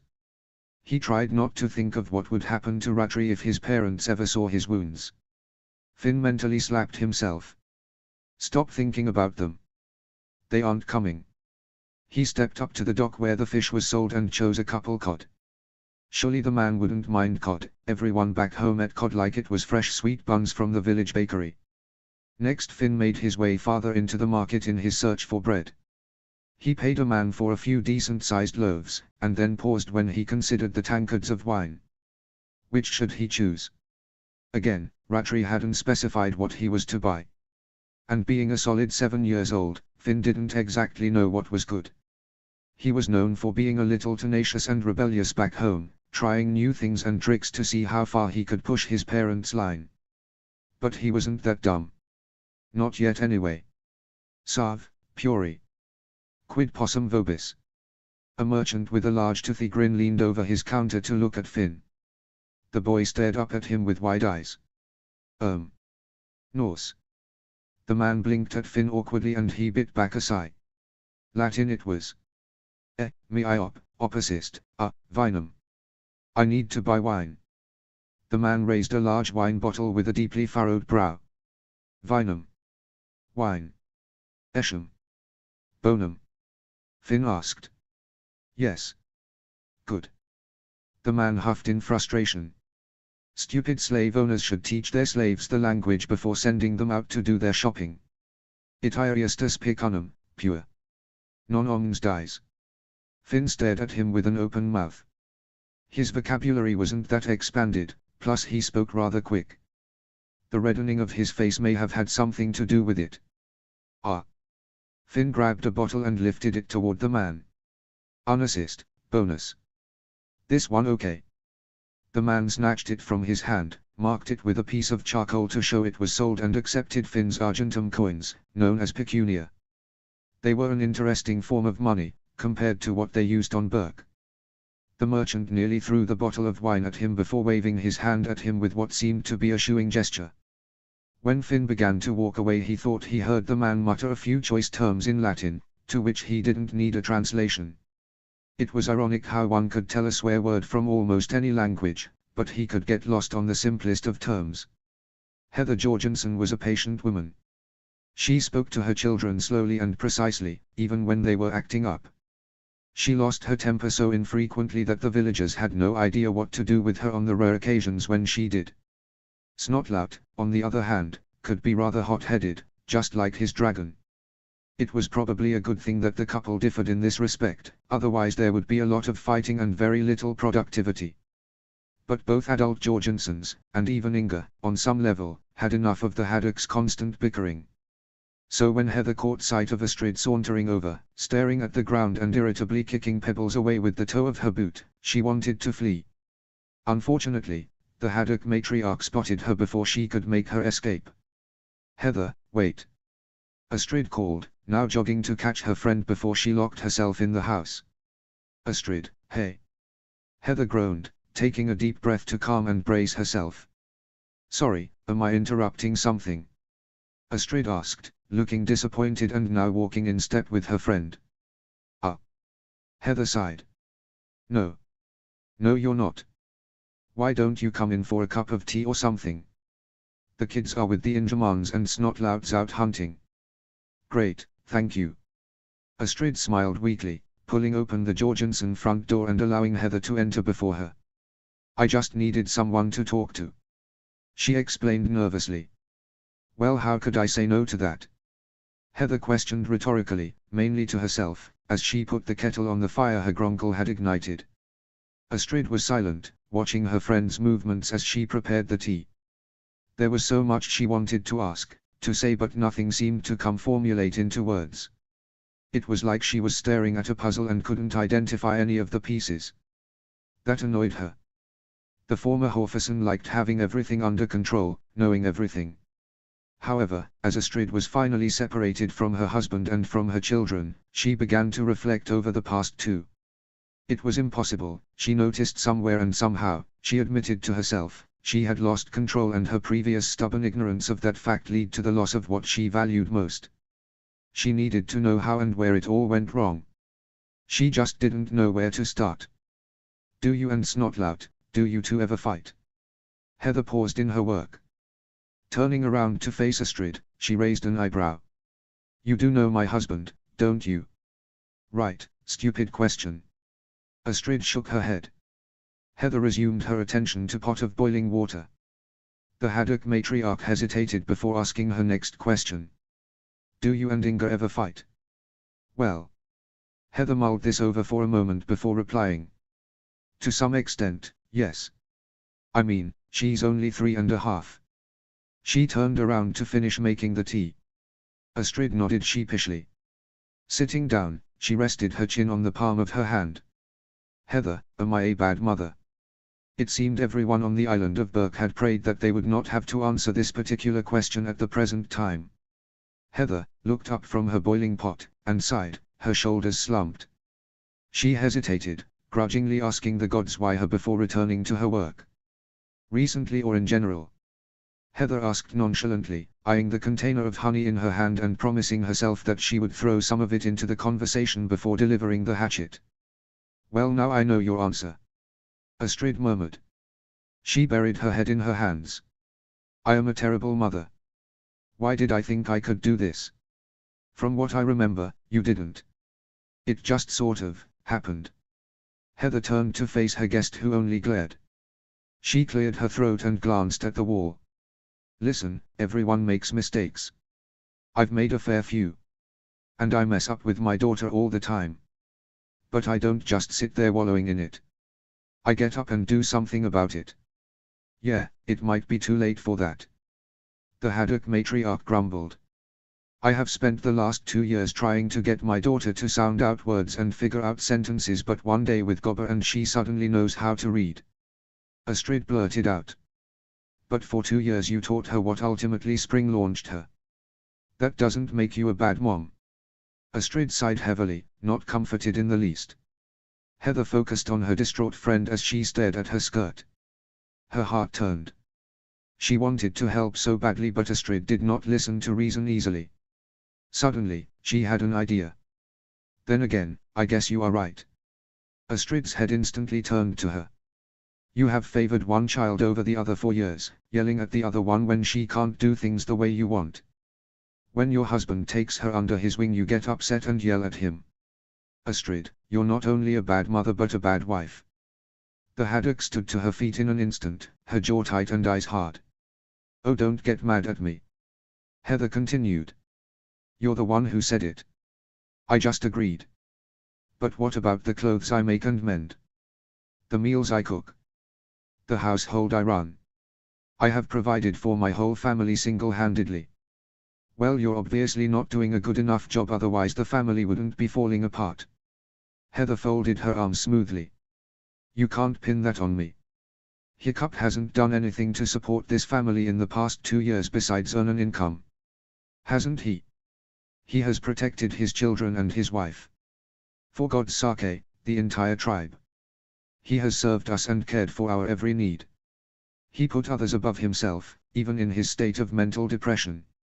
But you were upset that he still hasn't gotten over taking a life. Astrid rolled her eyes. Oh, don't tell me you believe his excuse. I'm saddened that his own wife doesn't. I seem to remember that you wanted to care for his every need. Yet the one time he solely depends on you, you leave him in the dust. Telling him to get over it. Heather took a step closer to Astrid, her eyes narrowing. The other day, you mentioned that Hiccup couldn't kill Toothless and fainted afterward. Does that mean nothing to you? Gods, Astrid, the problem is right in front of you and you refuse to see it. And I know you want to, otherwise you wouldn't have come here to talk, now would you? Meanwhile, Snotlout walked through the village, his clothes covered in mud with leaves and twigs sticking out in random places, and his face smeared with dirt, but his head held high. He was proud of his kill. The deer was smaller than he hoped, nothing for a grown man to be proud of hunting, but nonetheless, it felt good to have provided for his family. He was just about to walk inside his house when he heard voices. He leaned against the door to listen. Astrid's jaw tensed. I am not the problem, as you are so clearly illustrating. Oh really? 'Cause what you just said proves my point. Heather paused before continuing. Why has Hiccup been so angry lately? Why has he been lashing out? Her friend only glared. I can't believe I have to explain a man's heart to his own wife. He's angry at himself, Astrid. Oh please. You mean to tell me that Hiccup ordering me around, distancing himself me, running to his own daughter to vent all his thoughts and concerns, practically punishing me, is because he's angry at himself? Heather took another step closer. You really can't see it, can you? Hiccup has never been a normal Viking, as you should well know. He couldn't kill Toothless and he fainted from the challenge. So then years later when he has to take another man's life, not an animal, a human, a brother and a friend, you think he could easily get over it? You think Hiccup, tender, gentle, peaceful Hiccup, could easily recover from murdering someone? Astrid remained silent. Oh, but it gets worse. You don't care. You don't care that your husband is tearing himself apart from the inside out with guilt. You don't care that he gave his very self for your life. I do care. Astrid yelled. I care for Hiccup very much. No you don't. Hiccup needed you, Astrid. He needed comfort. He needed closure. And you denied him. You told him to suck it up and deal with it. To get over it. No wonder he runs to Addie. She spent days with a madwoman who terrorized her and still does in her dreams. Just like I'm sure Dager does with Hiccup. Astrid's eyes widened. That's right. They both are trying to get over nightmares. Of someone playing with their minds and terrorizing them. But what bothers you, is that they depend on each other. And why shouldn't they? You haven't given them any other choice. You didn't let them come to you. You told them to deal with it. So they did. The only way they can.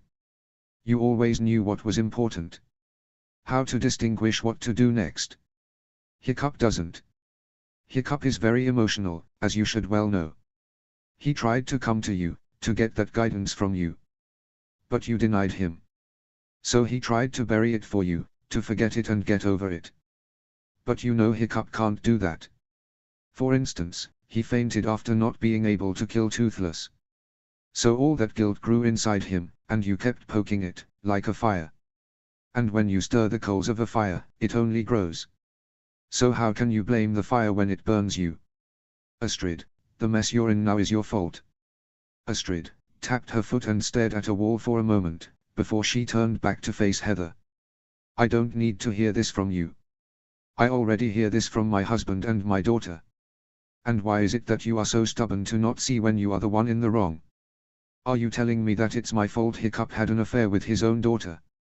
Hiccup may not have chosen the best course of action, but you played a part in it all the same. The haddock remained silent. Thank you for your hospitality, but I doubt that I'll ever welcome it again. She turned to go. Snotlout could hear the nearing footsteps. His wife had taken a bold move to put Astrid in her place.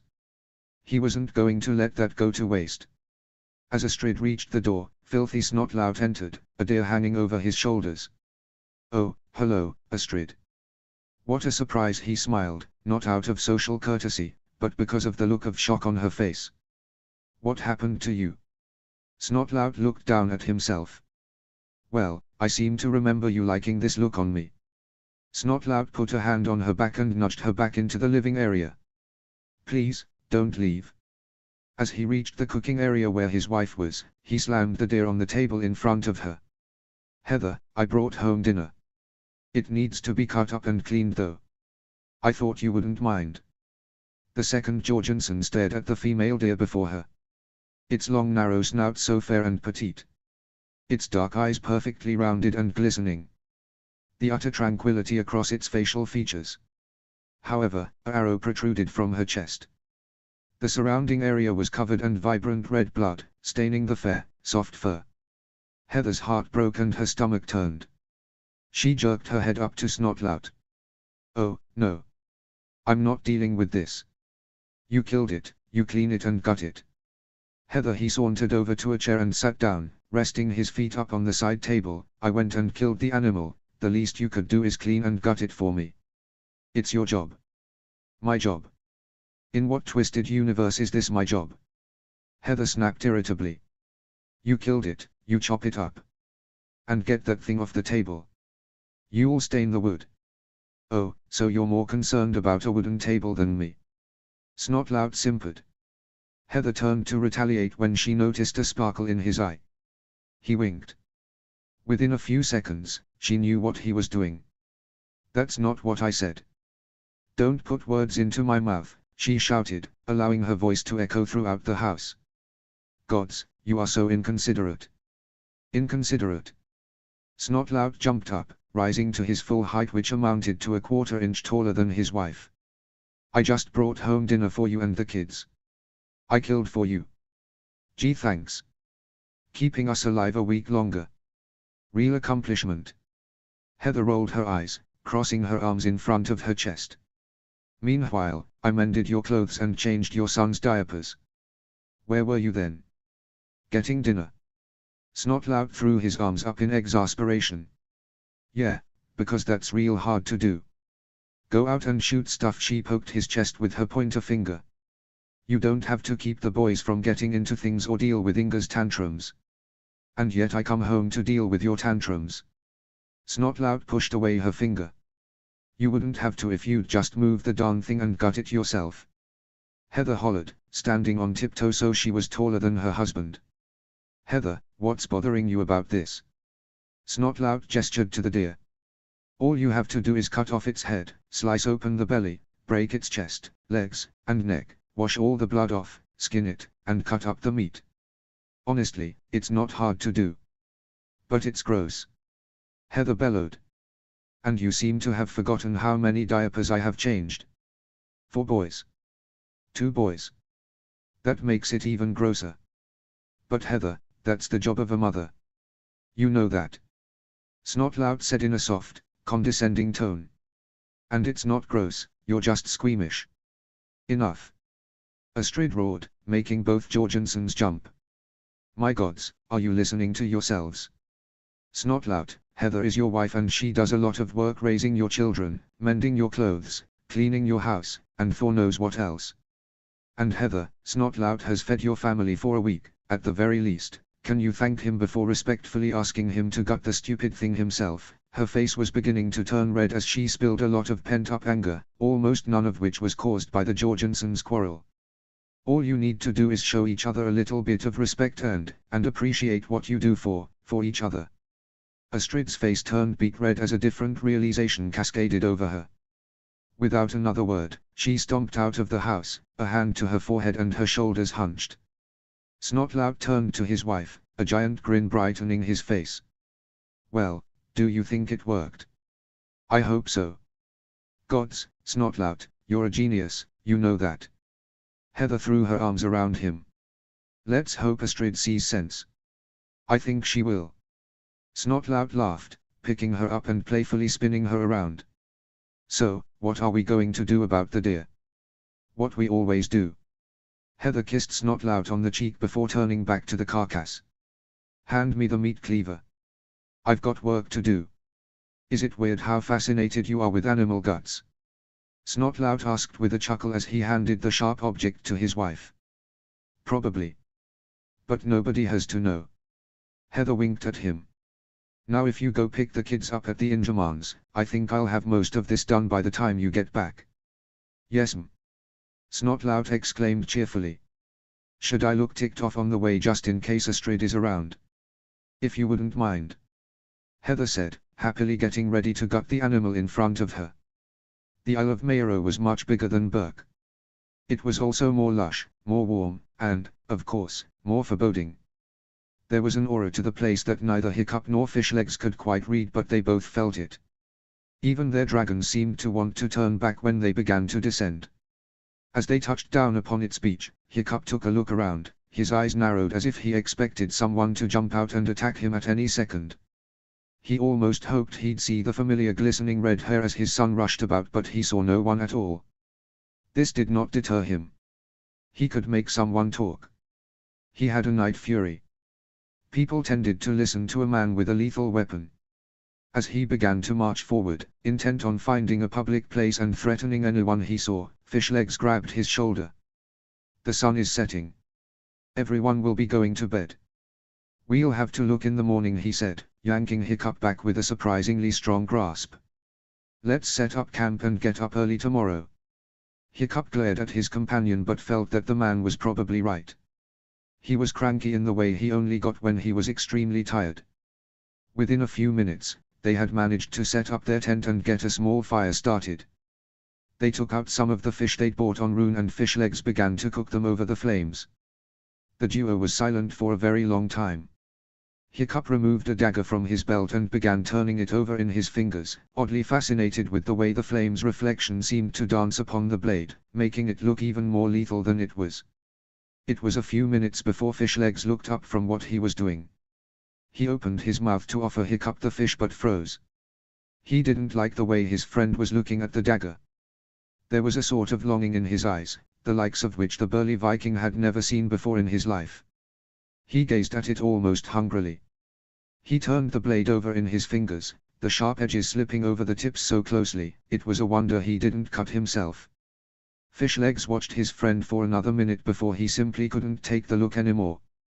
But he didn't want to startle his friend into doing anything, well, anything. Fish Legs very gently placed the pan on the ground beside the fire and slowly twisted his larger frame until he faced Hiccup. The chief made no movement or recognition that his fellow Burkian had shifted. He continued to stare at the blade, his green eyes almost dark in the setting sun. Fish Legs parted his lips and spoke just above a whisper. Hiccup. Hiccup flinched, his eyes meeting Fish Legs almost instantly. The expression didn't change, making the burly man squirm uncomfortably under his darkened gaze. But Hiccup smoothly slid the dagger back into its sheath by his boot before lacing his fingers together and staring at the ground between his feet. He made no other movements, eye contact or effort to speak. Fish Legs fully realized he was being ignored because he didn't want to talk. But right now, he didn't care. He needed to talk. Or at least try to get him to talk. "Are you coming back to Burke?" he asked in a strong voice, trying to at least earn himself a tiny bit of respect. Hiccup was silent for a few moments. Fish Legs didn't think he'd get a response until he heard Hiccup mutter, "Even if I didn't, why would you care? No one else does." Fish Legs' heart began to pound. "Hiccup, you can't be serious." "Why not? I have a son who hates me, a daughter who will when she figures out I'm not who she thinks I am, and, by this point, an ex-wife who doesn't want anything to do with me." Hiccup said in a flat voice. "So you and Astrid signed the papers?" "Yes. I'm sure by now, she's turned them into the elders." There was a long pause. Fish Legs couldn't believe what he was hearing. But more than anything, he was beginning to feel incredibly sorry for his friend. The pain he must be going through, he opened his mouth to speak.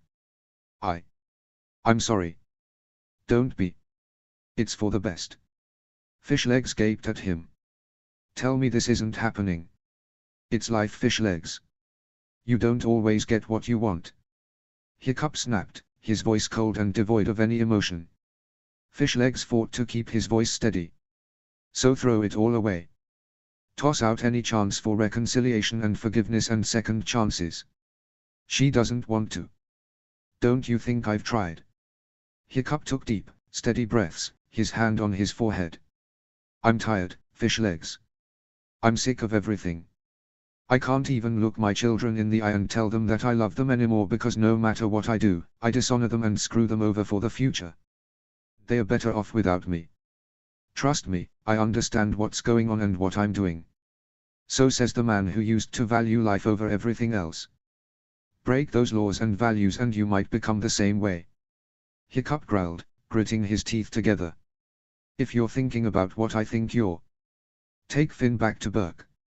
Make sure he gets there safely. That's your job. I'm still your chief." There was a ringing silence. Fish Legs gasped. "Why you, wait, what? No. I can't stand for this. You volunteered for this. You wanted to tag along, so you're going to do my family one last favor. You'll take Finn back to Burke and you will leave me. Period." Hiccup shouted, his voice echoing in the still silence of the woods. Fish Legs fixed his eyes on his chief, his expression firm but not unkind. If you think your ranking is enough to get me to blindly obey, you are mistaken. I don't care what condition I'm in, I don't care what kind of guilt trip you try, I am not going back. They don't need me anymore. I've lost everything near and dear to me, even my own sanity. So why in Odin's good name would I ever go back? Rather than sounding broken, Hiccup was beginning to sound angry. Fishlegs sighed. How about your daughter? You're her hero. And heroes don't talk like this. Hiccup scoffed, a dark look crossing his face. Hero? He mumbled. She doesn't even know what I did. But once she does, she'll never look me in the eye again. If you leave her, you will betray that trust. Fishlegs continued as if his companion hadn't spoken. And if you have ever loved her, and I mean truly loved her, you could never do that. The Hiccup who cried when he couldn't get her back right away would never do that. He died a long time ago. Hiccup chuckled humorlessly. Amazing how nobody noticed but me. You haven't been the same, but you didn't die. You're being stubborn. I'm being realistic. And maybe it's time she learned that you can't trust anyone. Hiccup growled, his fists clenched by his sides. I haven't been able to trust anyone in almost 2 years, literally. My own wife can't even look me in the eye. All she does anymore is call me useless and a sorry excuse for a man, question why on earth did she ever choose this. So that's it. You want to turn your family into you. Fishlegs said in a strong, almost bitter-sounding voice. If that's your endgame, if those are the kind of people you want them to become, then don't come back. Because you don't love them. Hiccup's eyes widened and for a split second, Fishlegs almost spotted tears. A few blinks obscured them so that it looked like they hadn't existed at all. You have done everything you could for your family. For your daughter, you almost died, lost your sanity, hell, she was stillborn and you revived her. As he spoke, Fishlegs' heart began to constrict. The man who had done all these things for his little girl, for his family, he had respected that man. And he missed him. But he continued. And after all that, after everything you have sacrificed, every tear you have shed, every time she makes you smile or makes you proud, you want to throw that away. Don't you tell me you don't love her, because I know you do. And I know you love Astrid and Finn and would do all of this for them too. Fishlegs paused for breath as a familiar gurgle emanated from somewhere behind him. And what about Toothless? What's he going to think if all this suicide mission? I never said this was a suicide mission. Now you're putting words in my mouth. Hiccup said, his voice dead as it had been at the beginning. What makes you think I won't just travel the world, fly off into the subset to see distant lands like I wanted to as a kid? Hiccup, please, I'm not stupid. There was another humorless chuckle. Again, putting words in my mouth, I didn't say you were. Hiccup, if you didn't come back to Berk, if you abandoned them, what kind of people do you think your children would become? Hiccup stiffened but did not interrupt as Fishlegs continued. Finn, I'm guessing, would be angry, lash out at everyone. He'd probably get someone killed. We all know how he lashed out when his grandfather died, and he was 4. What if you disappeared too? Hiccup stared at the ground but Fishlegs wasn't finished. Anna, well, she would spend her life looking for the kind of affection she got from you. She would end up with a man who could get her to do anything for him, if only for a little bit of affection. A little bit of what you used to provide. You want your daughter to be slapped around, abused by a man who would never love her the way you did. Or, God's forbid, a teenage mother. Hiccup shakily got to his feet without giving Fishlegs a second glance. He didn't even stop to call his dragon before he bounded into the woods. His companion listened to his footsteps until they were obscured by the distant sounds of the waves crashing on the beach. He sighed. And then he suddenly had an idea. Thanking the gods that they had thought to take along a terrible terror, he whistled to her as he got out a bit of parchment. As she flew over, he hastily scribbled out a message to Berk. And as he tied the parchment to her leg, he prayed that it would reach the council in time. Chapter 12, Heart to Heart. Chapter text. Stultus factus ist pure. Rattray screamed in Finn's face. The boy flinched, eyes glancing down at the dreaded cane. The man continued to rant while Finn awaited his impending doom. I send you to buy the simplest of things and you can't even do that. Essa lit. The evil man threw the bottle of wine at Finn, making him leap for cover. The bottle shattered on the ground, the deep purple liquid spattering the walls and soaking into the floor. Rattray wrenched the boy back to his feet by the hair, making him cry out and grapple with his master's hands. You bring this. This is no good for me. And this. The man snatched the cheese from the wicker basket and shoved it into the boy's face. You smell this. Cheese should not be so strong for an old man. Do you want to kill me? Finn quickly clamped his mouth shut before he could candidly respond to the rhetorical question, but unfortunately for him, Rattray caught the flash of honesty in his eyes. Sometimes he could curse the sarcastic genes that ran so rampantly through his veins. Why, you filthy little. No. Finn yelped, twisting out of his grip when the cane was raised. He couldn't bear to be beaten again. He just couldn't. Please, I'm sorry. I'll go back and get what you want. But you didn't. Finn dodged the cane again, skidding across the wood on his stomach, vaguely aware of the glass shards underneath his bare skin. You didn't specify what to buy. Please don't hurt me. Finn begged, curling into a fetal position with his arms covering his head when Rattray swung down hard and fast. Rattray swung his cane a merciful 3 times, but Finn didn't need a mirror to know his back was bleeding. The previous cuts had just scabbed over too. He bit back tears when Rattray dragged him up to face him. Finn was appalled when the ugly man spit in his face and shoved him on his bottom. You are a piece of dirt and I am sorry I paid for you. Fixed a roof while I find new place for you to work. Nequam, minus gratis debelleria. The door slammed behind Rattray, cutting off the rest of his abusive words. Worthless, ungrateful little imp. Finn quickly wiped away the offensive spit from his cheekbone and eye with his wrist and quickly wiped it onto the floor. The last few minutes replayed in his mind, the abuse never ended.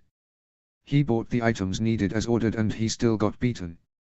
Somehow being spat upon was worse than the physical beating.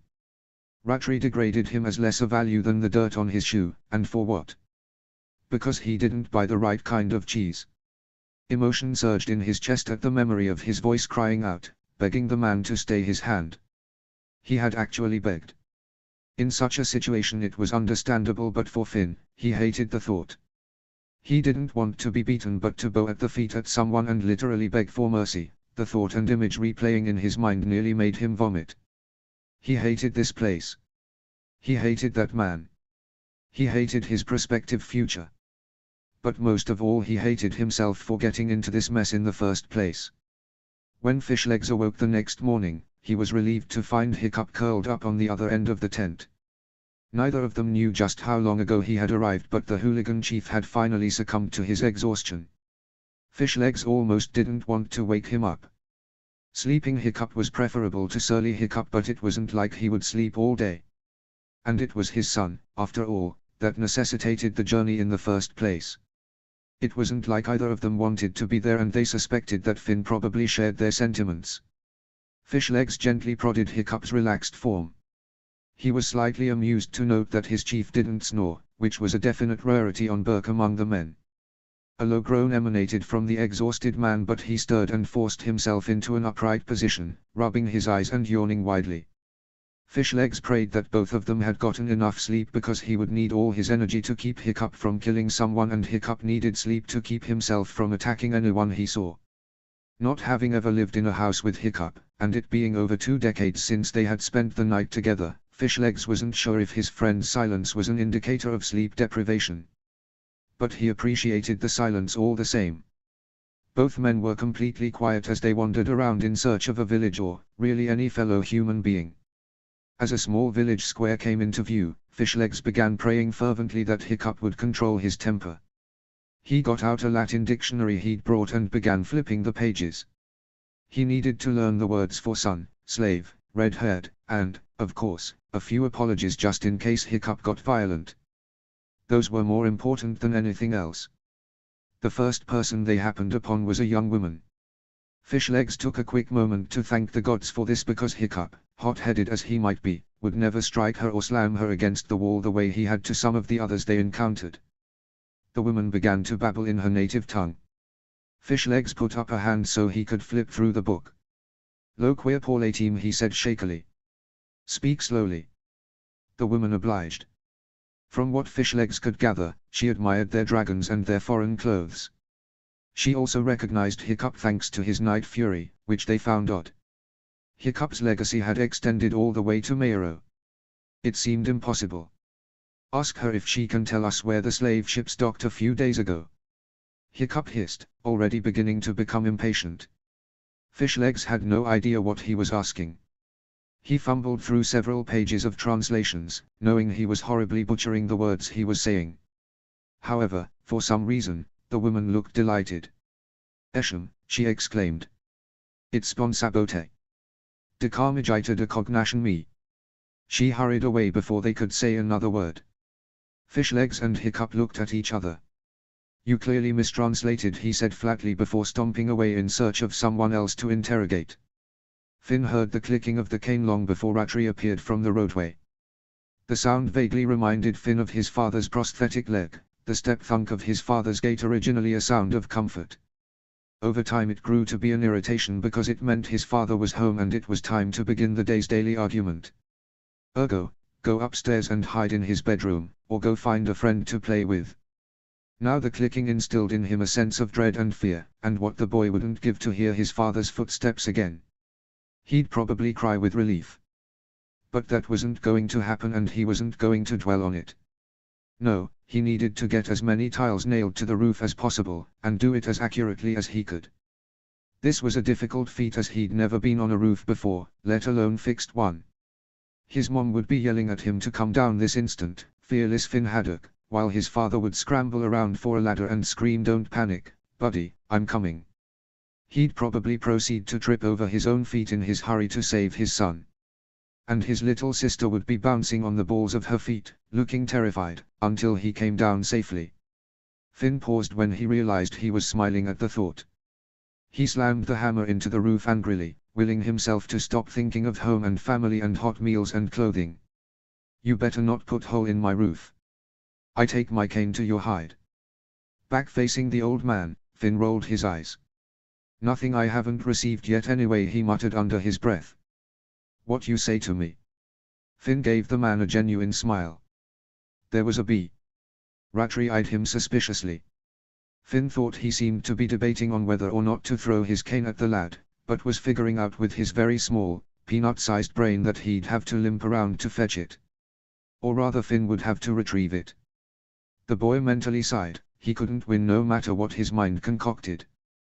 The old man finally huffed. Come down. Quickly. Finn scrambled for the top of the ladder, thankful that he wasn't afraid of heights. He never really had been, thanks to those early dragon rides with Poppy all those years ago. He was sure his namesake had something to do with it, however. When he stood in front of Rattray with a suspicious, yet submissive gaze, the man scrutinized him for a moment. Then he nodded. Yes, I think you do just fine there. You learn respect quick or flogged. Understand? Finn bit his tongue hard and forced himself to nod and bow low. His mind screamed that he was basically already flogged in this awful place, but to speak so disrespectfully would only give Rattray the reason, and satisfaction, to beat him. However, the prospect of a new workplace gave him hope. If the consequences for mishaps were flogging, then it couldn't be a great job, but anywhere other than here with this vile piece of scum was a blessing. Rattray pulled a long thin chain off his belt and hooked it and a shackle around Finn's right wrist. He then turned toward the road without another word, tugging Finn after him. This was another thing about slavery that he despised, the humiliation of being chained like a common criminal and dragged off to who knows where to do who knows what, and he couldn't even use the outhouse of his own free will. It was degrading beyond comprehension. He had seen other slaves, big, burly men in their 30s and 40s. How long had they been in this madness? Since they were his age. He couldn't imagine being a slave for that long. The hooligans' young people came of age at 17 and most were married and had a profession by age 25. Finn had been in line to be the next chief, so he only assumed he'd have to pick a wife by his early 20s, get married, have kids, and become chief when his father stepped down. It was tradition, but it was also his duty as heir to the chiefdom. Now he didn't know what would happen. With only a loincloth on his young frame, a small rag to keep warm at night, and a small cup of water and a few crackers as a meager once-a-day meal, Finn couldn't honestly comprehend where he would be in 10 years. Hell, he couldn't see himself in 1 year, let alone a decade. He still had a lot to learn and a lot to get used to, beatings aside. He had to learn his place in this new world, that much he agreed with Rattray. He had to learn some respect to an extent.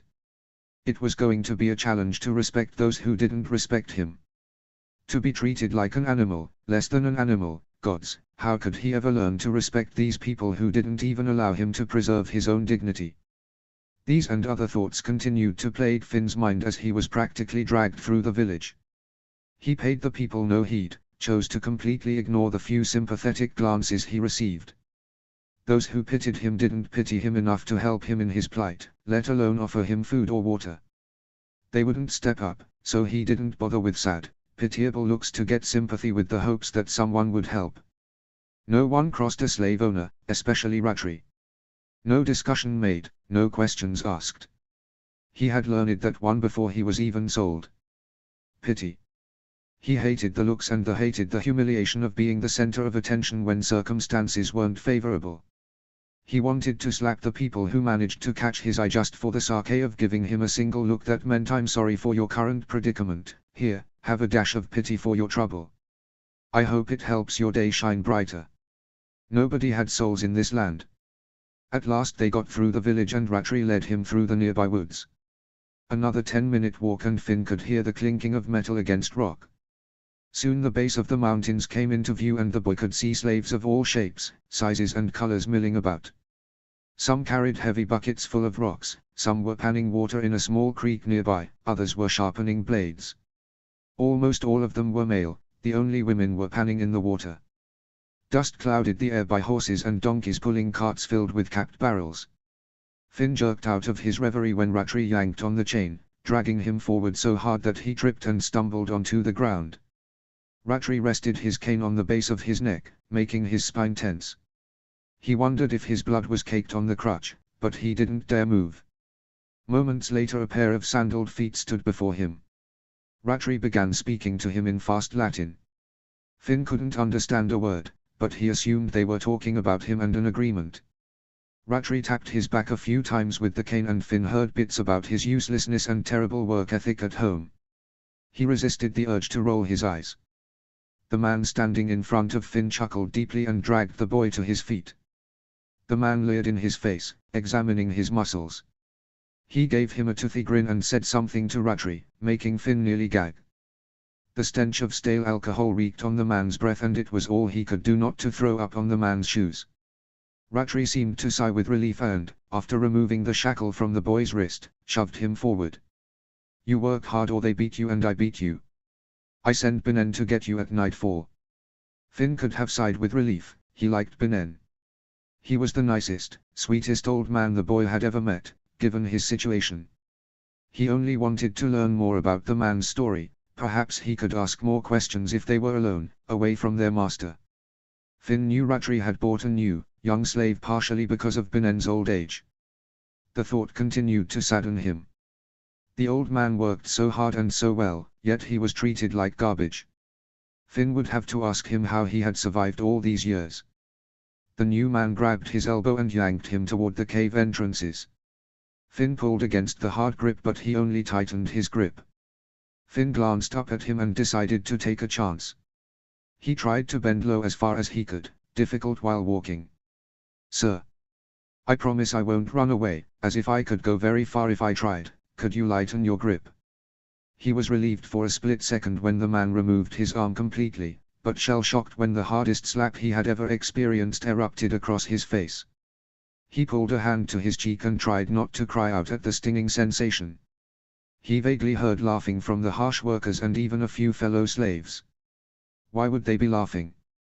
Probably because this was their lot in life, no more. They were used to all this and it was normal, it was life. They had no hope. The man pulled him close and seethed in his face, "You'll speak when spoken to, slave. Now get in, dear." The man nearly threw Finn into the cave's entrance. Finn stumbled a few steps before regaining his balance, fingertips brushing the floor in case he fell. He didn't want massive scrapes on his chest and belly on top of everything else. Many men worked tirelessly along the walls of the cave. After staring into the darkness before him, he turned back toward the entrance. The man stomped forward with a small pickaxe in hand and nearly threw it at Finn. "You will work with Holt here. He is the lead for the slaves in this part of the cave. You answer to him, and if you mess up, he turn you into me. If he does not, he is flogged. If you make mistake enough, you are flogged. If you try to escape, I'll be flogged." Finn asked boldly, yet sounded innocent. The man raised a brow, recognizing Rattri's description of disrespect coming from the boy. But he was young and he would learn quickly. For a 7-year-old he was already strong and burly. He would be a good, hard worker. It wouldn't do to beat him senseless before he even started working. Finn watched the man's mental contemplation with an innocent gaze. He visibly relaxed when the man continued to speak. "Holt will tell you what to do. I leave now." Finn watched the man leave before a rough hand grabbed his shoulder and nearly shoved his nose into a rocky corner. The boy's eyes widened when he saw the glistening rocks peeking out from the stone sediments. Diamonds. This was a mine. Holt pointed at the pickaxe and at the rock wall, gesturing for him to begin picking. When Finn stared at it for another moment, wondering how he should begin, the man pushed his shoulder. Holt waved his arms at him in annoyance with a low grunt. Finn's brows furrowed and he began picking at the rock slowly. He had no idea what he was doing. Luckily Holt huffed and pushed him aside. He picked at the rock surrounding the diamond with ease and careful hands. Finn quickly realized that the end goal wasn't just to get the diamond out of the rock, you had to get it out in one piece. Finn was a tough little guy, but he was known for breaking things. Oh boy! He could only imagine the consequences for breaking expensive rock. Holt stood back to give him a scrutinizing gaze before pointing at the rock again. After a moment of keeping eye contact with the man, Finn furrowed his brow. He opened his mouth and paused, hoping he wouldn't be hit for speaking. But he decided to take a chance. "Just be quieter this time around." "I understand," he whispered. "But why aren't you speaking? Do they beat you for speaking too?" Without warning, the man opened his jaw as wide as it would go and Finn jumped back with a squeak of fear. The man's tongue was completely gone, only a jagged scar filling the void where the muscle should have been. Finn felt the blood drain from his face. He would never speak out of turn again. Holt closed his mouth with an audible snap, giving the boy a cold glare that spoke volumes. Don't talk. Do his job. Stay alive. That's all he could do. With another hard push toward the wall, Holt stood and retreated to his own workspace without another glance. Finn quickly began picking at the stone with a fervor he hadn't had before, the image of Holt's roomy mouth flashing through his mind. He continually glanced over his shoulder as he worked, as if waiting for someone to apprehend him and force his own jaw open. With a sharp shake of his head he attempted to clear his mind. He needed to do this job well in order to protect himself. There really was no telling what would happen to him if he screwed up. He couldn't afford to mouth off here, he couldn't afford to make mistakes here. He began to wonder if working for Rattray wasn't so bad after all. Finn chipped away until he finally managed to pull a fist-sized diamond out of the rock. He stared at it in wonder, curious as to how much money was in his hand. But he quickly plunked it into the bucket of other gems beside him. He wouldn't be beaten for thinking about stealing, not that he would anyway. He only wore a loincloth, where exactly would he hide it? Finn looked toward the mouth of the cave when loud angry shouts could be heard. His jaw dropped when he saw it was nearly sunset. Had he really been in there that long? The angry shouts echoed when the bickering men walked inside, Latin words spewing a mile a minute. Finn tensed when he saw one charge toward him and grabbed his arm. Finn nearly had to slap a hand over his mouth to keep from speaking. He didn't want to get slapped if he could help it. This boy is new, yeah. He will look for my mine carts. He is new worker. Needs to work, the other man argued from the cave entrance. Excuses. I use him as worker and he continue when finished with me. Ah. Fine. But if I get flogged, you will be flogged with me. The man at the front stomped back into the sunset, the dust of the earth clouding at his every step. Finn had no time to think before his assailant yanked him toward the bowels of the cave. Now you listen to me, boy. There comes a time in a man's life when he needs his 3 minecarts back. And that time is now. Finn bit his lip as he was dragged into the darkness. Permission to speak, sir. The man growled in annoyance. What? Why are they missing? Because people are fools. Well, that certainly answered his question. Quite the intellectual, this one. Where will I find them? In the cave, of course. Stupid boy. The man stopped to light a torch before nearly tossing it into his hands. You have 1 hour to find it before we come in after you, and you will be flogged for taking too much time. We will beat you until you won't even be recognizable. Yes, you must bring all 3 minecarts back in that hour. I need them and I will have them, or else. No more questions. Go. The man romped away before Finn could ask any more questions. Finn thought, as he stepped into the cave, that perhaps the man was exaggerating when he described his need for his minecarts as a bizarre time in his life, unless, of course, it was like his mother's grouchy weeks once a month. If that was the case, Finn hoped this phase would be one that he would never experience. The boy wandered through the cave halls, following the tracks and raising the torch over his head so he could see better. A few rats chattered to each other at the offensive light, but scurried away at the human's presence. Finn's stomach rumbled in the darkness, echoing across the walls. It was eerie and cold and dirty inside the cave, the dust swirling from his ankles up toward his face to make him cough. His throat felt parched within minutes and the dust burned his eyes. This was no place for a boy. He sounded like he had been smoking a pipe for years already. A fork in the cave emerged from the inky shadows before long and he paused.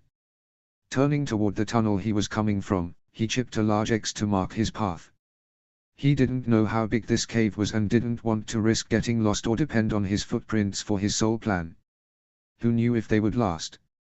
He wasn't taking any chances. Facing forward again, he chose the right tunnel.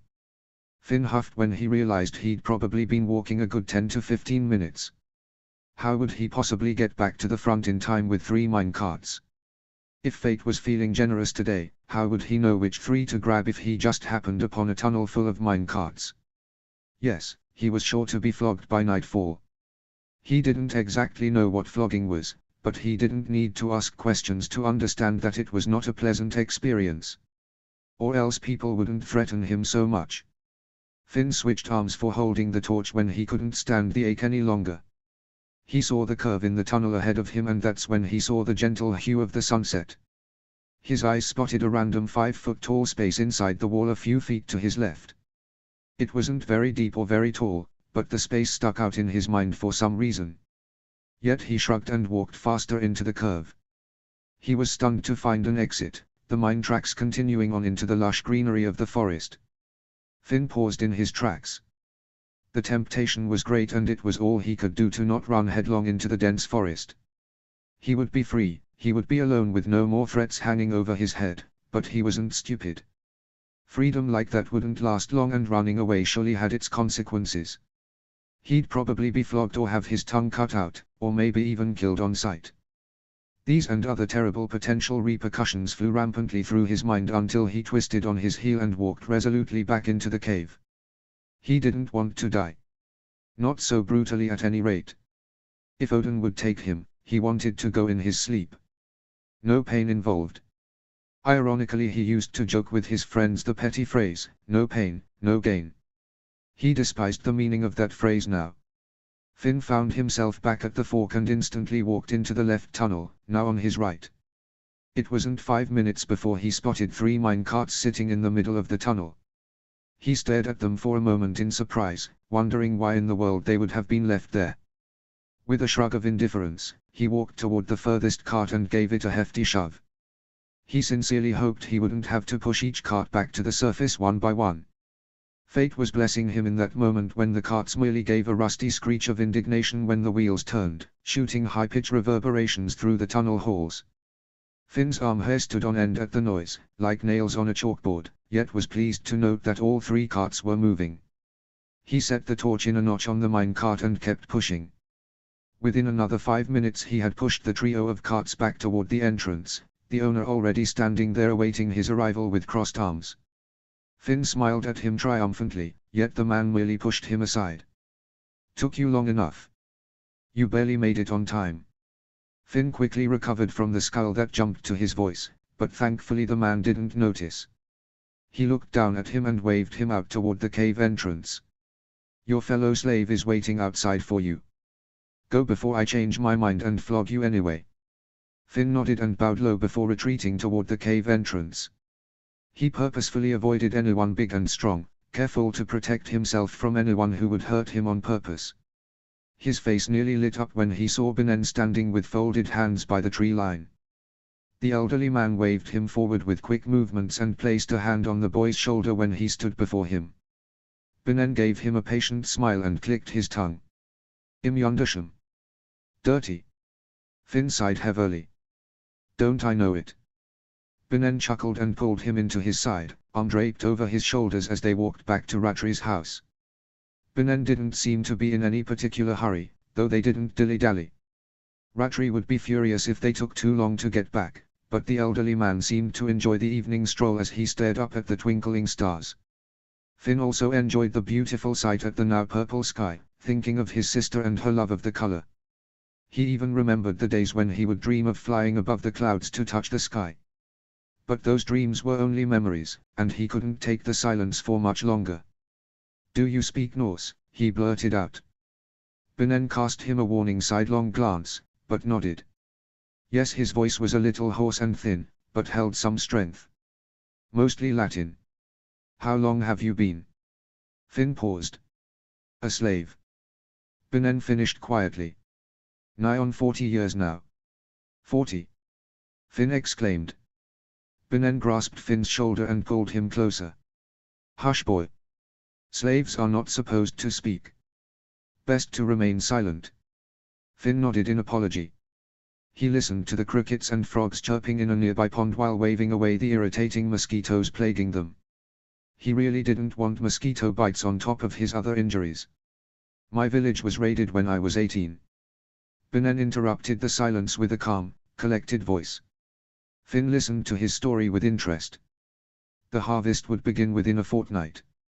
I was to be married the following spring to my lovely Aida." Binnen sighed. "I was brought here and bought by Ratri all those years ago. I never saw my bride or my home again." "What?" Finn gasped, stopping in his tracks. Binnen released his shoulders and faced him. "You've been here? Seriously, you have been here for 40 years?" Binnen nodded and anger boiled in Finn's chest. "But, that's not fair. Why haven't they let you go? After all this time, I've seen how hard you work. You should be free by now."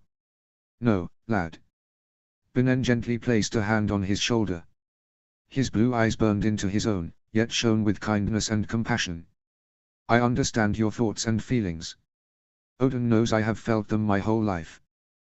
But I am alive. Why should I question or ask for more than I have? Because you deserve better." Finn clenched his fist at his sides. "You were stripped from your home," he faltered and looked at the dirt. "I ran away. I hated my home and my family, so I left. And now I can never go back." Finn looked him in the eye again. "I hate it here more than anything, but at least I put myself here so I have to cope with my screw-ups. But you should be free. You don't deserve to be here, Binnen." Binnen smiled at the boy's maturity, knowing full well he didn't understand the implications of his own words. He was a good, strong lad. He had a fire and a passion inside that refused to die. He admired that. Sometimes we don't understand why things happen the way they do. Things don't always make sense. If they did, where would be the adventure? The surprise? The redemption from mistakes made? Finn scowled at the scabs covering his body. "This isn't the adventure I originally hoped for." Binnen chuckled. "Me neither. This wasn't the life I wanted, not by a long shot. Do I still dream of my beautiful fiancée, who surely moved on and married another man? Of course I do.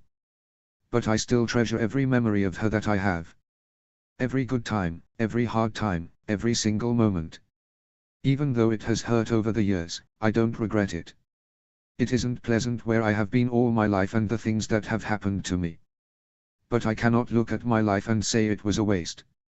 I have learned through many a trial to let go of the past and live for the moment as I only can.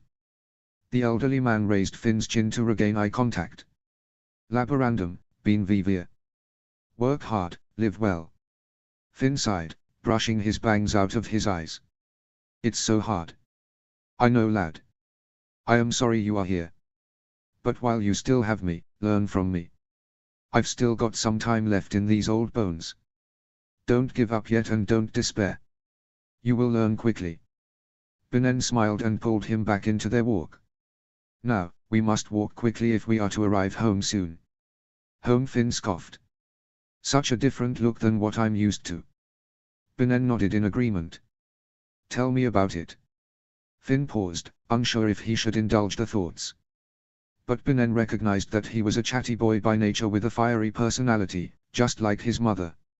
He wouldn't be allowed to speak again for a very long time, so best get it all out now. Or as much as possible anyway. He was sure Binnen wanted to know more about his new co-worker besides.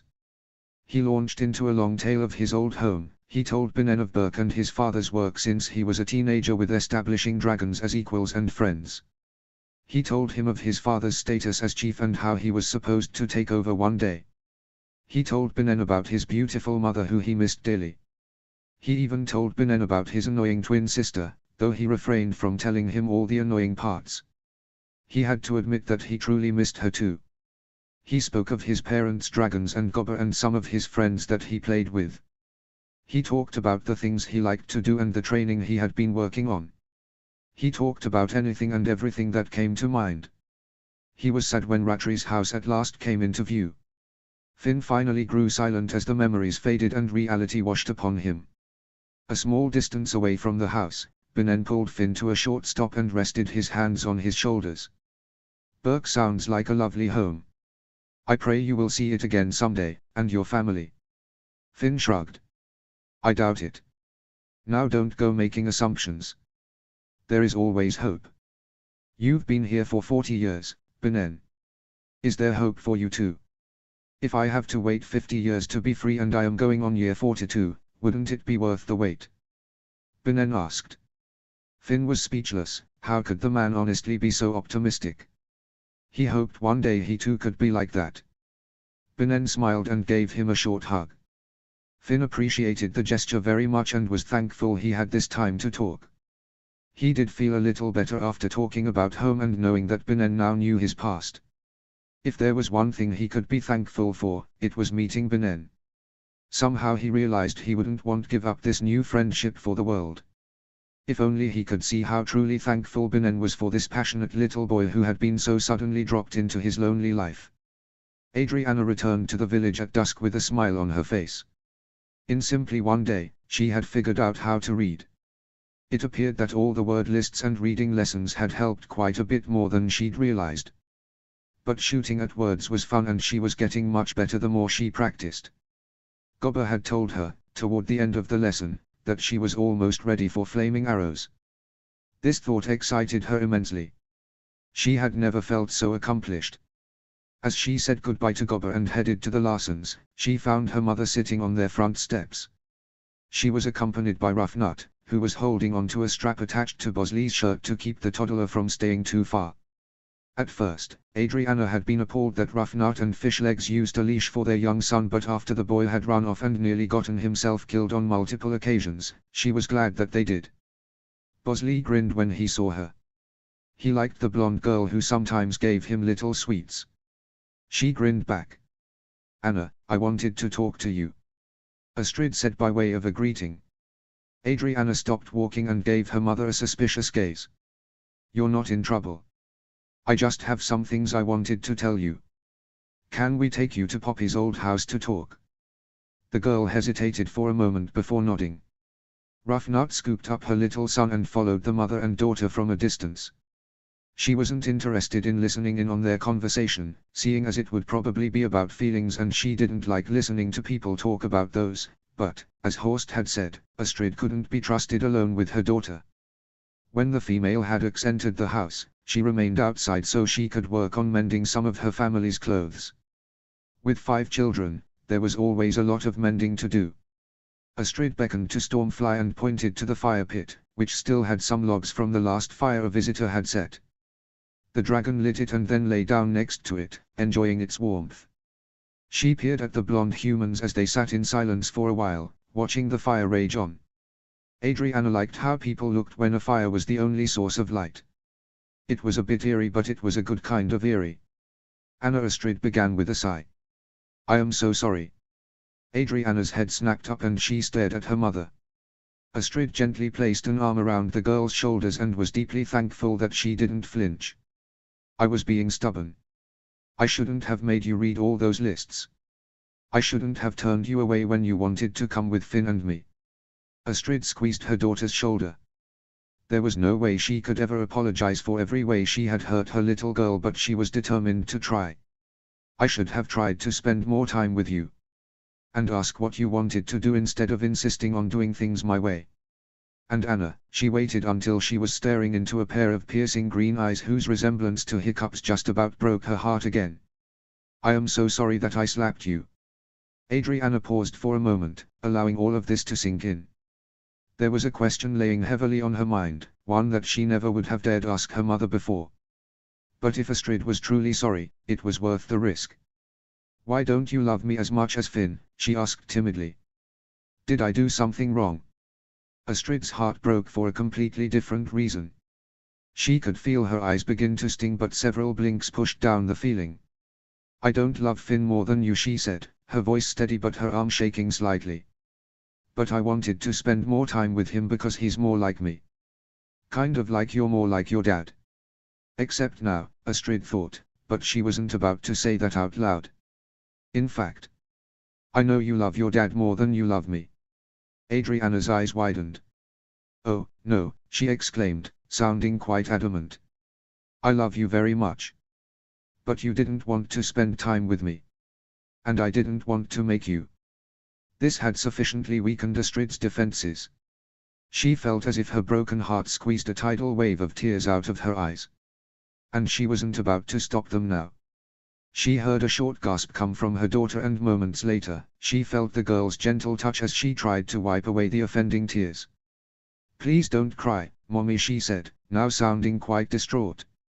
"I'm sorry I said that. I shouldn't have said that." "No." Astrid sniffled a few more times, pulling her daughter in closer. "No, you were right. And you shouldn't apologize for telling me how you feel. So, why are you crying?" Astrid took a deep breath before answering. "Because I love you. And I hurt you. And I didn't know how much I'd hurt you until now." She wiped her eyes. "I know what it feels like to want to be loved by someone and never getting it. I just never thought I was doing that to you. But you don't have to cry." Adriana placed a hand on her mother's chin and turned her face so that they were looking at each other. The vivid green hue made Astrid's heart twinge once more. "I forgive you. Besides, I wasn't being very nice either." Astrid breathed a laugh, helping her daughter wipe the tears off her face. "I think we both messed up. And we owe it to each other to try again. Okay?" Adriana nodded. "How?" Thankfully, the tears finally stopped pouring out of Astrid's eyes, so her mind was slightly clearer. "How does your dad make you feel special?" She hated talking about Hiccup, but it was a legitimate query. The girl shrugged. "He just does. But I don't want you to do the same things he does. Because that's Daddy. And you're not Daddy." "No." Astrid said, pushing down the bitter feelings threatening to surface. "No, I'm not." There was a long silence. Mother and daughter watched the fire for a while, occasionally glancing at Stormfly, who was lying on her back and thoroughly enjoying it. "You don't call me something special," Adriana said quietly, almost under her breath. "I like how Daddy calls me something different from what other people call me. It's like how only Finn and me call you Mommy. Because you're only Mommy to us." "Oh." Astrid sighed. "Your daddy's been calling you Addy since you were a baby. You don't have to call me something special." Adriana shook her head. "Never mind." "No." Astrid placed her head on top of her daughter's. You're right. Audrey. She didn't see the glimmer of delight in her little girl's eyes, but she didn't have to. She could tell that she had made some definite progress. And now that she said the nickname aloud, she liked it much better than Anna. How come she hadn't used it before? How about we do something tomorrow? Just you and me. Astrid suggested after some more silence. No word lists? Adriana asked. At first, Astrid felt the familiar pang of guilt, but then she realized her daughter was making a joke. Adriana was funny. She'd never even noticed, but now that she thought about it, she could recall several incidents in which her little girl had made a quip and she'd told her to be quiet.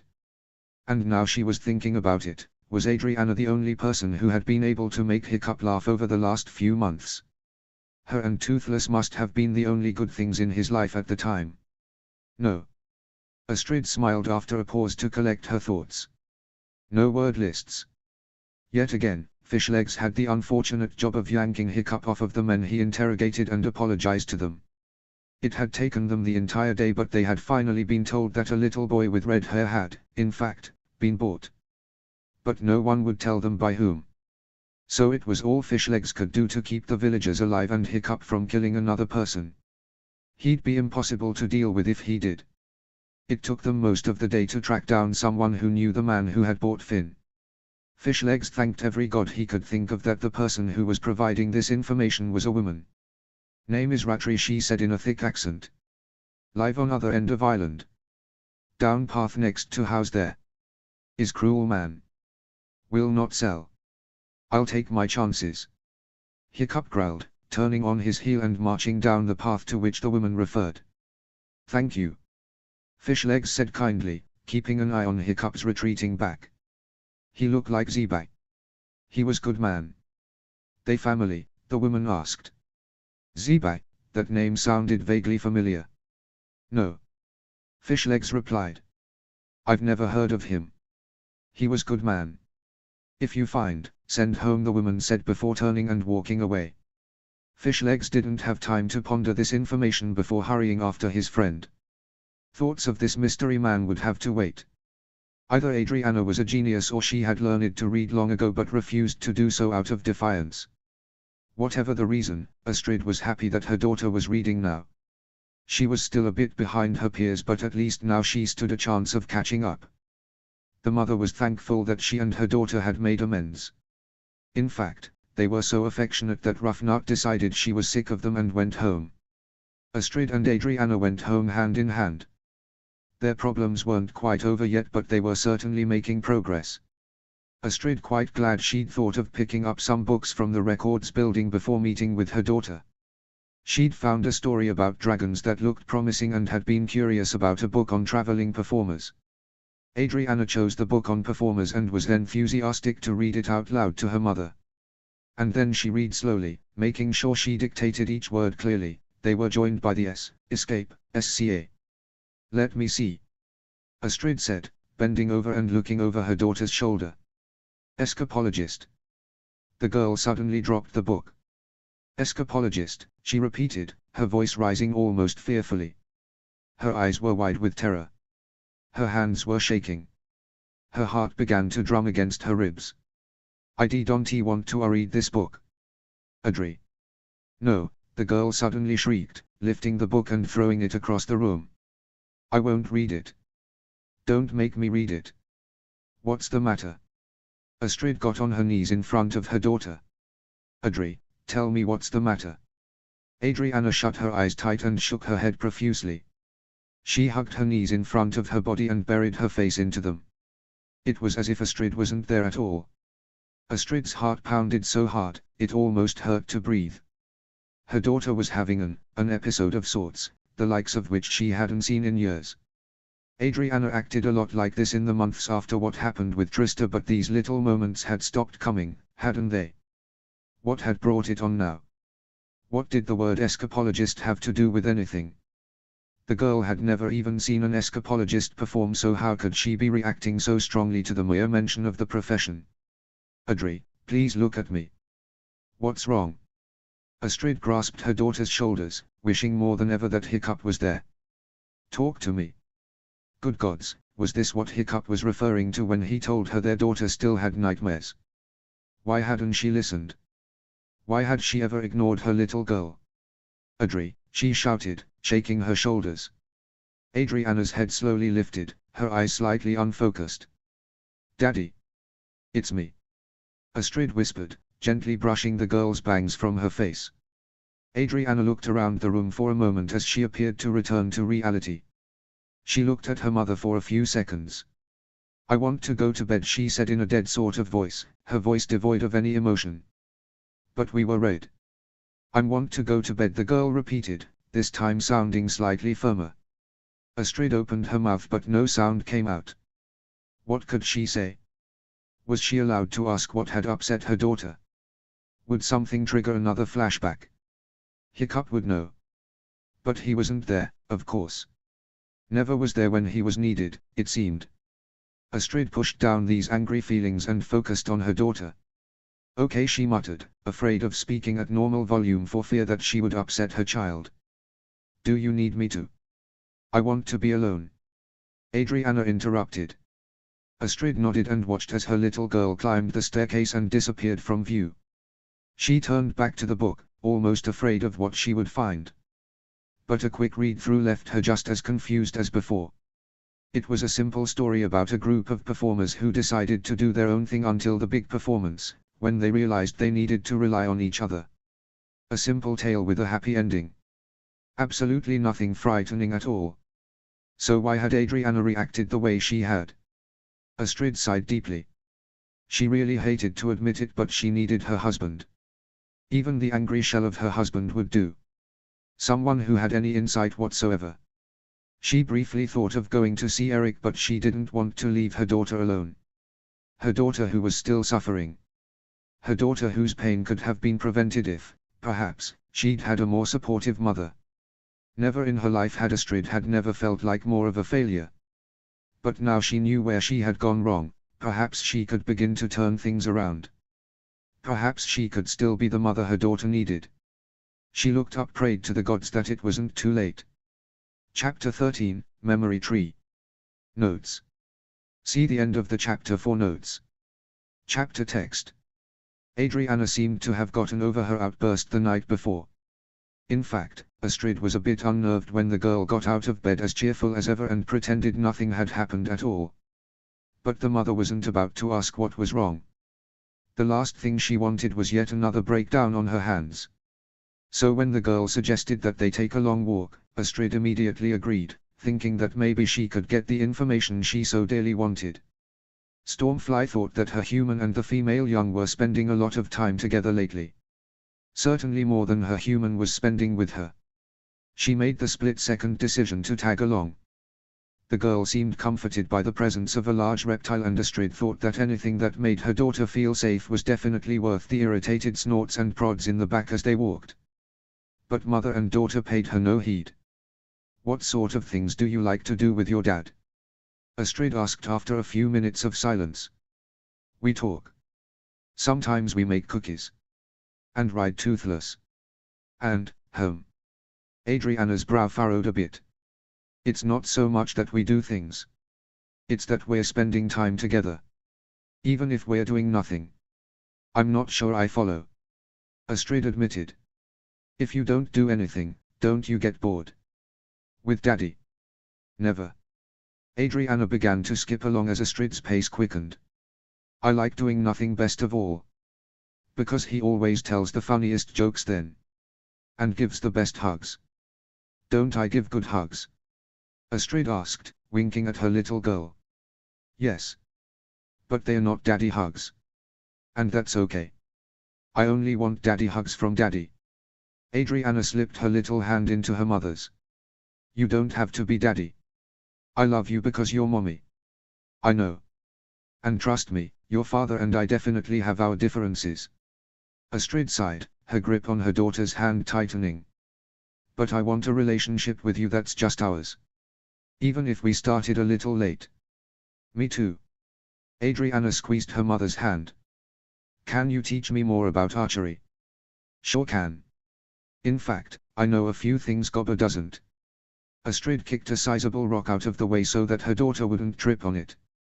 Like what? The girl asked, her eyes brightening with excitement. Like I'll teach you at our next reading lesson. Astrid chuckled. She never thought she'd look forward to one, but she couldn't wait to teach her daughter how to read and how to shoot arrows at the same time. She made a mental note to thank Gobber when she next saw him. Profusely. But first I have to get you your very own bow and arrows. Can't go using someone else's, can you?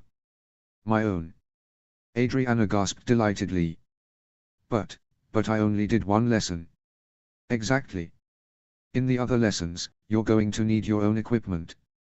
Astrid smiled at her daughter. I never would have guessed that archery was your thing. Axes and clubs certainly weren't. Adriana shuddered at the memory. She still had a little scar from the axe's blade. Hiccup had been very upset with Astrid at the time, but he had soon forgotten his anger so he could help the healer bandage her hand. He had told her a funny story while he did so and she quickly forgot about the pain. Soon, the duo arrived at a creek. Its water was pretty deep, but large rocks and thick branches created a makeshift bridge from one end to the other. Astrid let go of Adriana's hand and easily hopped across. She turned around, expecting to see her daughter on the shore behind her, and found herself staring across the creek at the girl, who hadn't moved. What are you waiting for? She called, beckoning for the girl to continue. It's easy.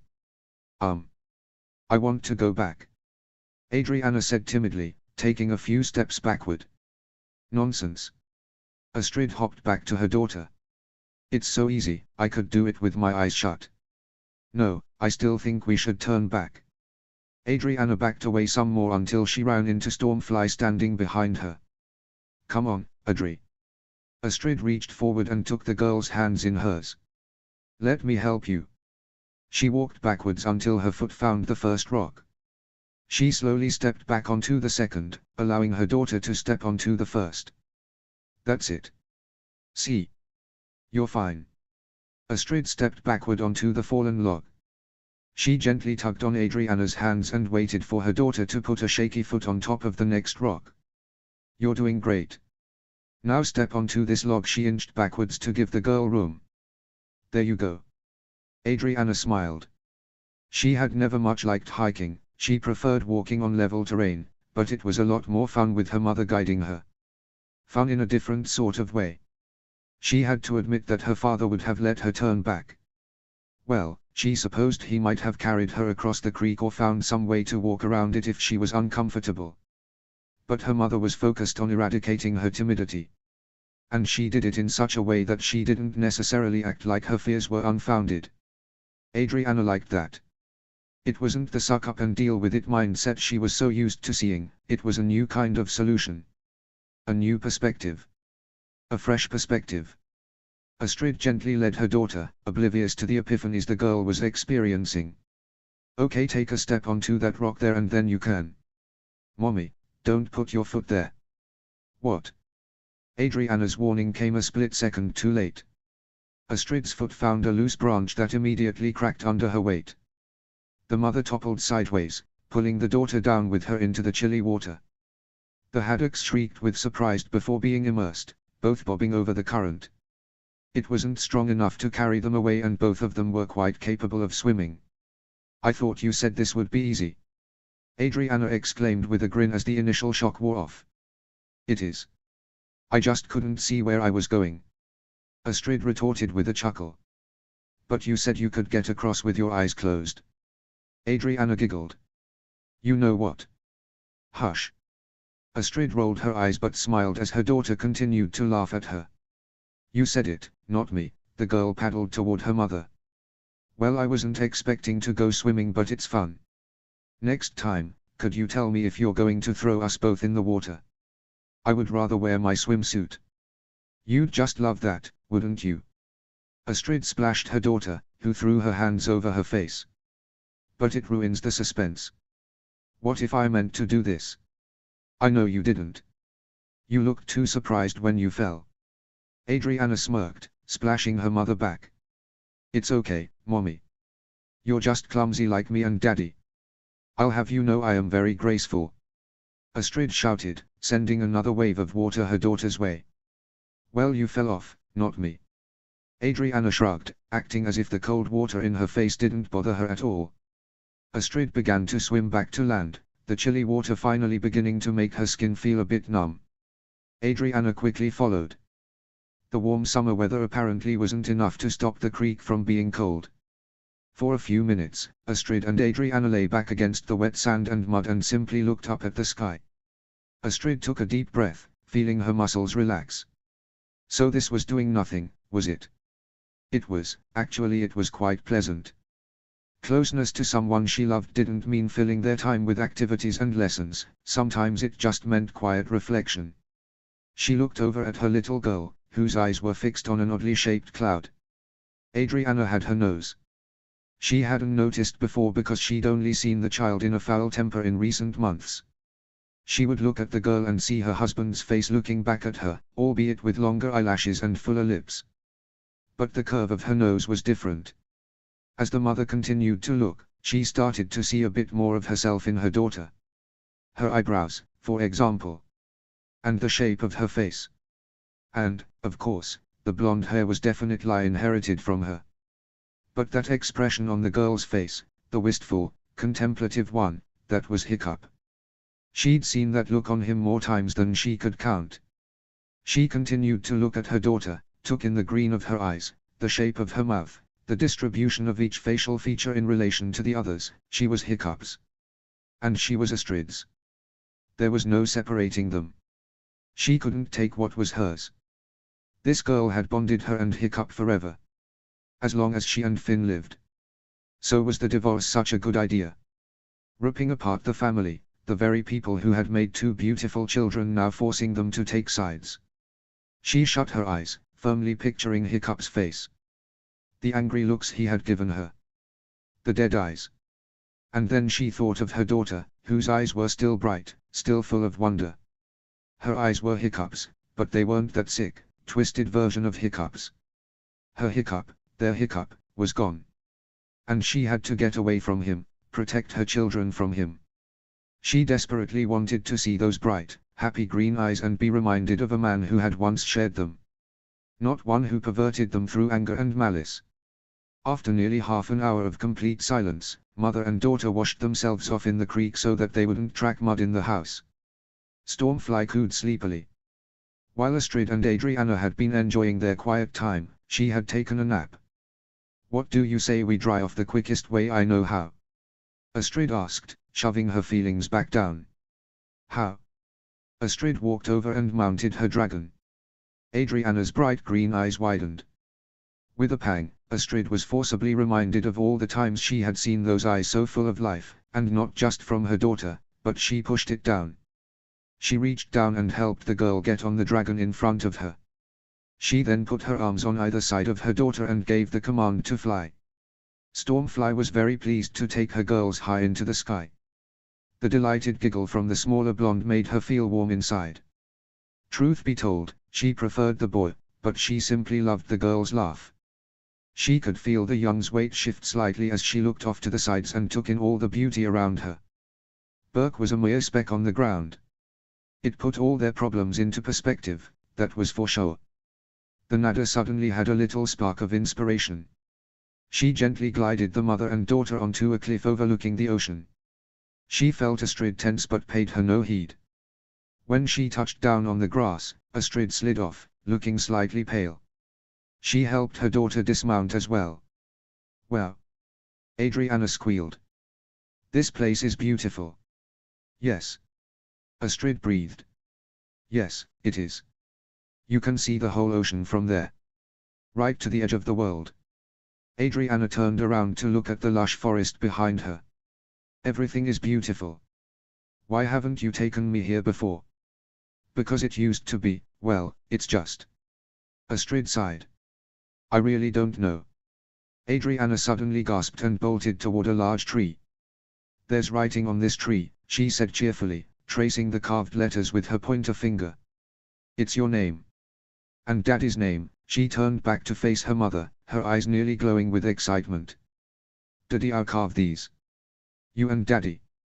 Astrid's breath caught in her throat. It had been so long ago that they had carved their names into the tree during the sudden storm. Her breathing became shaky. "What's the matter?" Adriana asked, turning to her mother and looking at her with concern. "Did I say something wrong?" "No. It's nothing." Astrid blinked a few times and averted her eyes. Adriana's brow furrowed and her lips pursed. "It's not nothing," she said firmly. "It's never nothing. You just won't tell me." Astrid opened her mouth but no sound came out. Should she tell her daughter the truth? It seemed like such a big burden to put on a girl so young. Then again, it wasn't the first heavy burden her child had carried. If she wasn't so resilient, Astrid may not have told her at all. But what sort of relationship would she have with her daughter if she wasn't honest? "Adri, sit down, okay?" Astrid lowered herself onto a log and beckoned her daughter closer. The girl sat down next to her. "Do you know what a divorce is?" Adriana shook her head. "Well, sometimes when two people get married, they are happy for a long time but then things change. People change. You know that. And sometimes they are not able to stay married anymore because they change too much. Is someone getting a divorce?" Adriana gasped, her hands flying to her mouth in horror. "Listen to me, Adri. I love you. Your daddy loves you. But things have happened and we've been having problems. Problems we just can't solve." Astrid squeezed the girl's shoulder, her voice beginning to shake. "So your daddy and I think it's best to get a divorce so that we can continue to be good parents to you without fighting with each other." Adriana stared up at her in horror, her eyes wide, her hands clutching her face. "Adri, are you okay? You can't," she whimpered. "You love each other. We want to do what's best for you and Finn." Astrid tried to tighten her hold on her daughter's shoulder but Adriana bolted upright, standing up and looking her mother in the eye. "Adri. You and Daddy love each other or you wouldn't have had me and Finn," the girl shouted, her voice echoing in the woods. "You can't stop being married. Being married is forever. It's not that simple. Your daddy doesn't want to be married to me anymore. And I can't make him." "Yes you can." Adriana screamed. "You can't give up. You always say never give up. Why are you giving up on Daddy? It's not that simple." "Yes it is. You don't want to keep trying so you're giving up." Adriana stamped her foot on the ground, her lip quivering but her eyes surprisingly dry. "I don't want you and Daddy to get divorced. I'm your daughter, why can't I decide? Adri, this is a decision your daddy and I think is best. But I love you and Daddy. And why can't me loving you both be enough to make you love each other? Why did you have babies if you were just gonna split them up?" The girl's voice shook with emotion and her face slowly turned red. "If you break up with Daddy, you're gonna break up with Finn and me too. If we don't make you happy, are you gonna stop loving us?" "No, we would never." "But you said you'd never stop loving Daddy. You lied to me. You lied about everything and I'd rather hate you now instead of waiting for you to hate me first." Adriana stormed off, her fists balled at her sides, her body tense, and her jaw clenched. "Adri, wait. Leave me alone. I hate you. I never wanna talk to you again," the haddock girl screamed before disappearing into the foliage. Astrid stood at the edge of the woods, heart pounding in her ears and a burning sensation spreading over the back of her eyeballs. Stormfly trotted over and gently nudged her shoulder. She instinctively reached up and patted her dragon's snout. "I just thought she was going to cry," she said in a shaky voice.